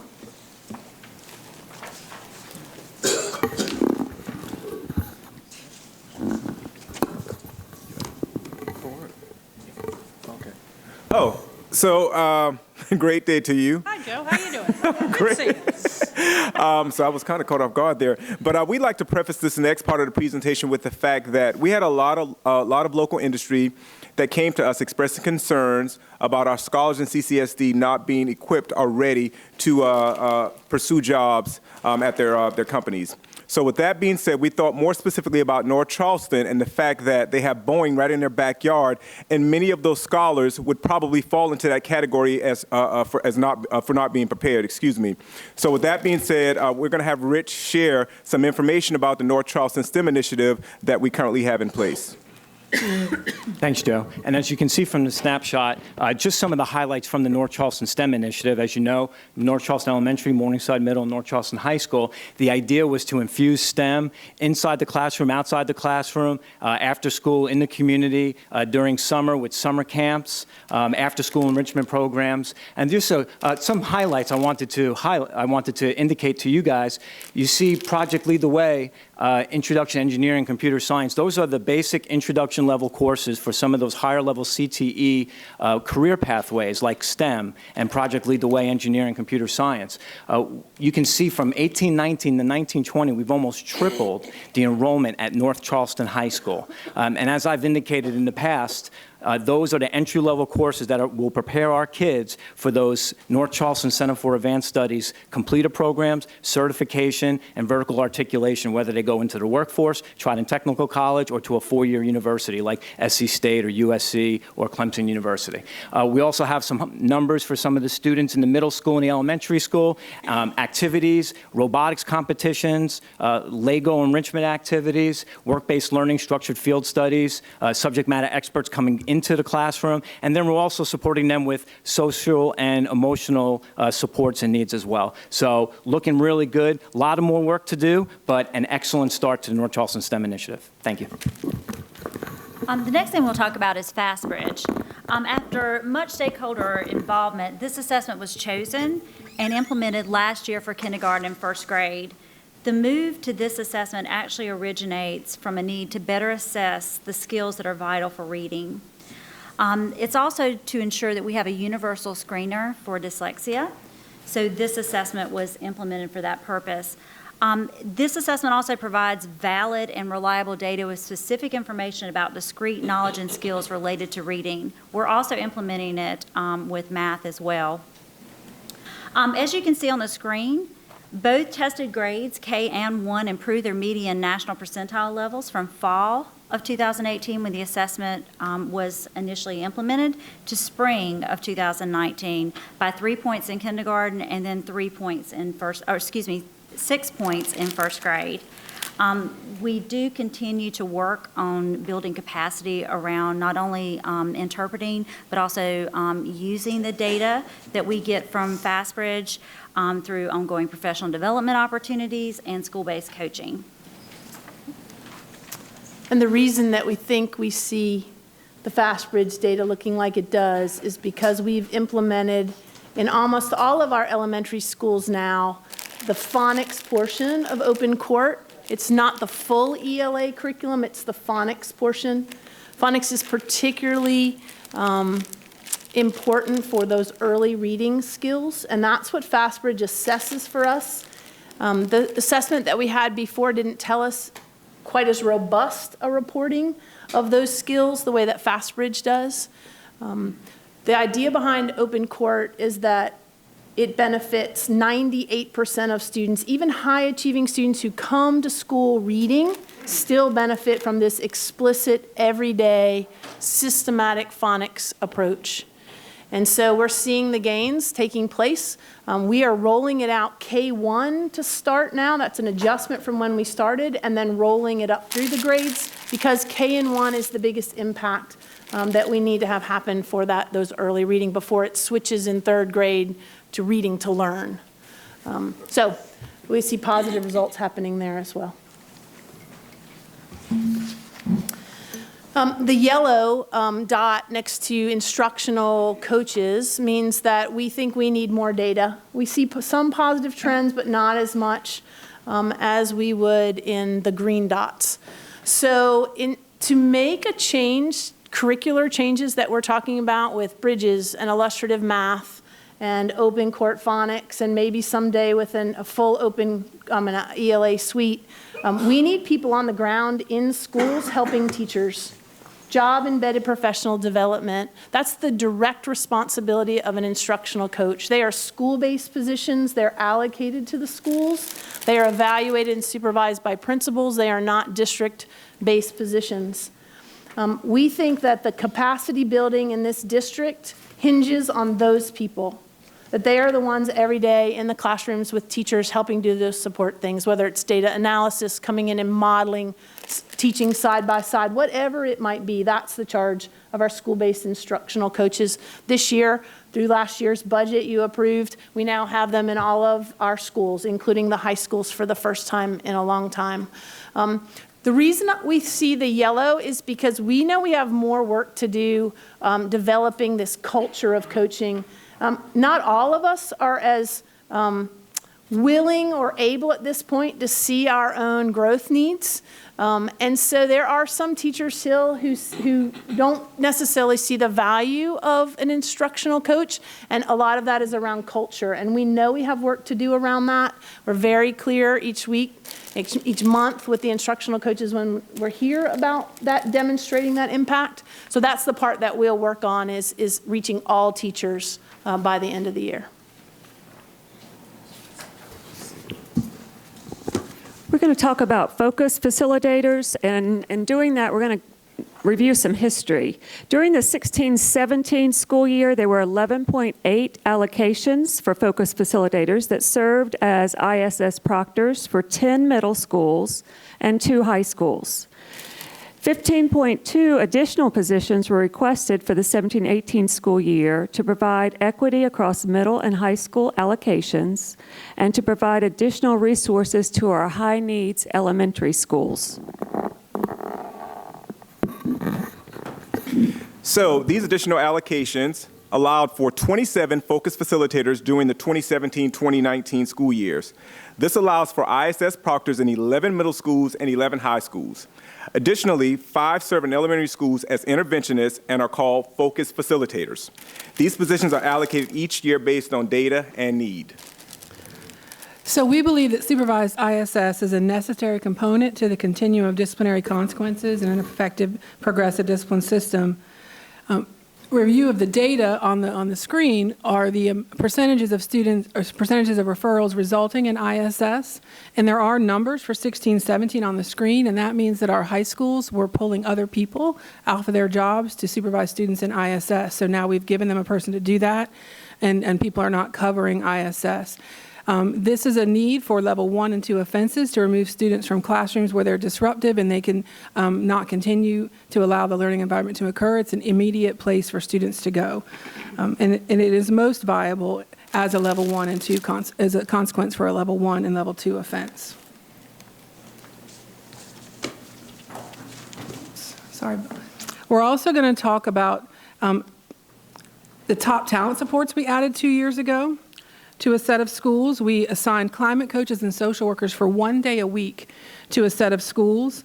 The climate coaches supported the implementation of PBIS, Positive Behavior Interventions and Supports, and MTSS, Multi-Tiered System of Supports, while our social workers focused on truancy processes and reporting as well as running student groups. Discipline, attendance, truancy, and climate data were reviewed for the 12 schools. Results were varied across the 12 schools. However, there was evidence of some positive effect. The truancy data that you're looking at in 2016 are the blue bars, and you can see a vast difference in the schools as reporting truancy. Over the last 2 years, the social workers have worked with those individual schools to try to get a consistent process with the schools for reporting truancy and provide interventions. And those social workers in those 12 schools have worked 177 individual student cases that actually was a truancy issue. A lot of our schools were either over-reporting truancy based on tardies or some other factors that are not included, or some schools were under-reporting truancy. So we continue to work on those processes. As for the PBIS framework, it has very strong research that supports positive outcomes for students. The review of the fidelity measure, the tiered fidelity inventory, had positive district-wide increases. However, these 12 schools varied. We had schools with positive increases and some schools with little or no change.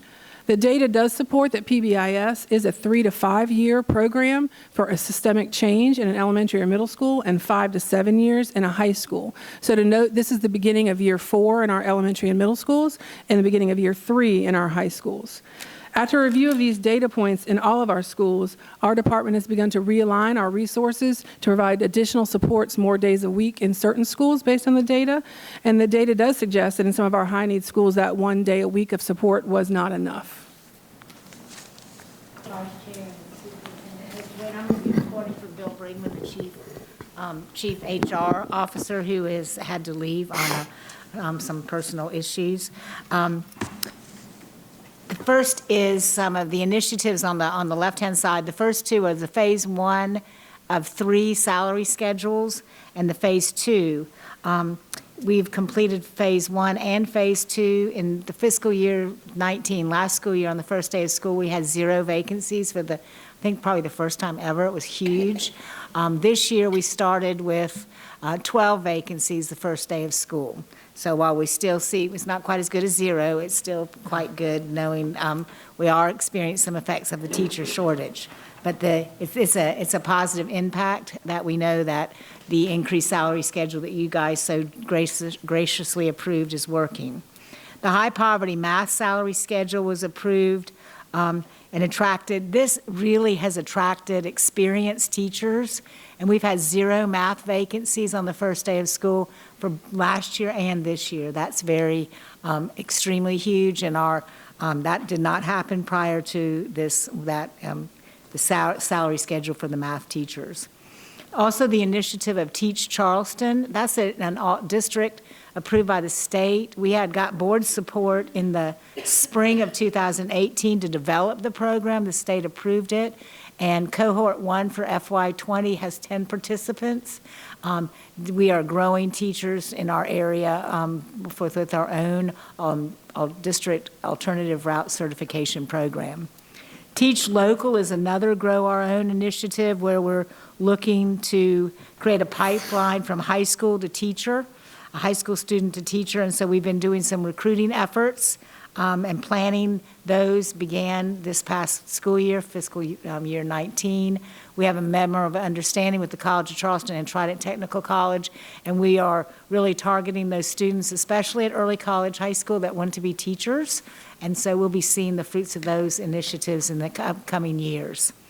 The other huge initiative is the University of South Carolina and Charleston County Teacher Librarian Partnership. A few years ago, our elementary schools mainly, but also middle and high, experienced shortages in media specialists. We just couldn't find enough of them.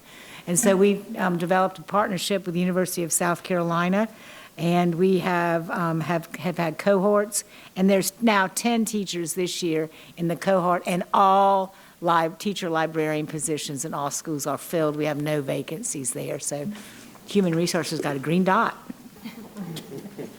Good job.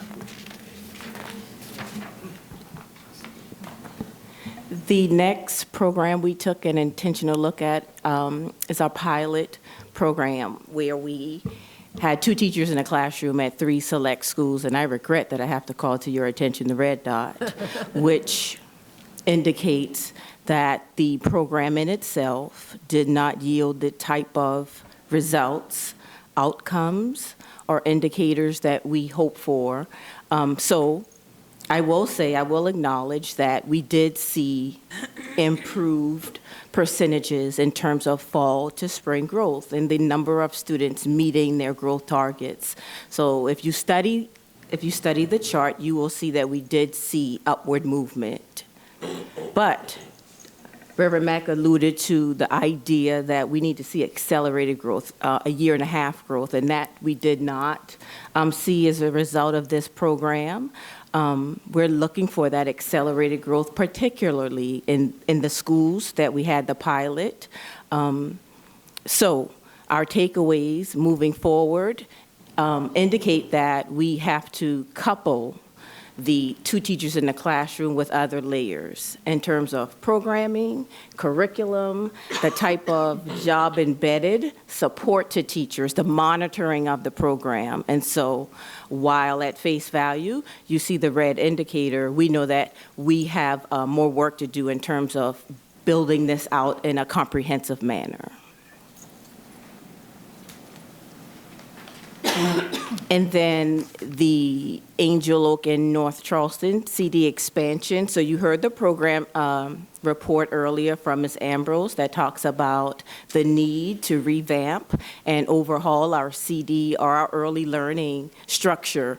And so this shows that we are making progress. It appears as if Angel Oak is outpacing in terms of the growth being actualized at the school, but this is a part of the bigger conversation in terms of who we're serving. So the Angel Oak program is one that was alluded to earlier and being paid for. So the 3-year-olds in that program, families pay for it. So that's feeding who we're serving in the 4-year-old program. And so at face value, we're not servicing the same population of students at Angel Oak as we are at North Charleston Elementary, hence the reason we are pursuing the overhaul of child development and early learning at large.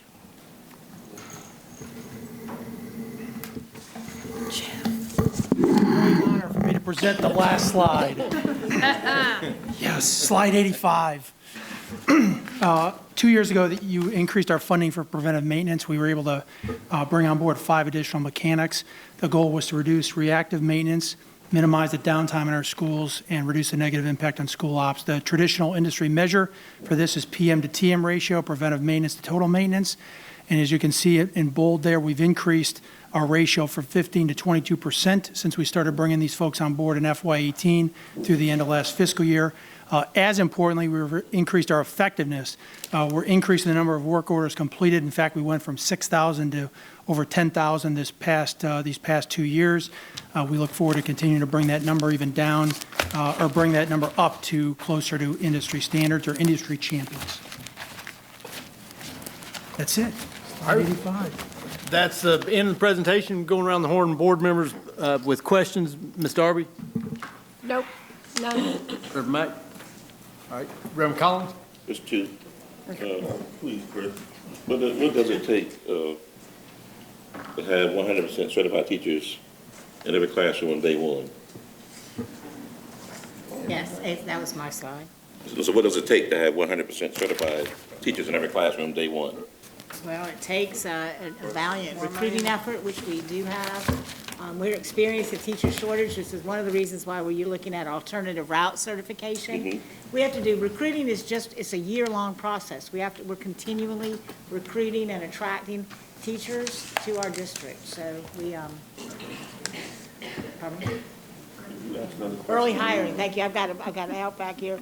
Early hiring. The earlier that we hire, the earlier that we can offer contracts. We'd like to start offering contracts for next school year this fall to those early folks that are getting ready to graduate. If we've seen those, especially if we've have them student teaching in our schools, and there's teachers of promise that we think are going to be great. We want to get them signed up with us as early as possible. That would be a good idea.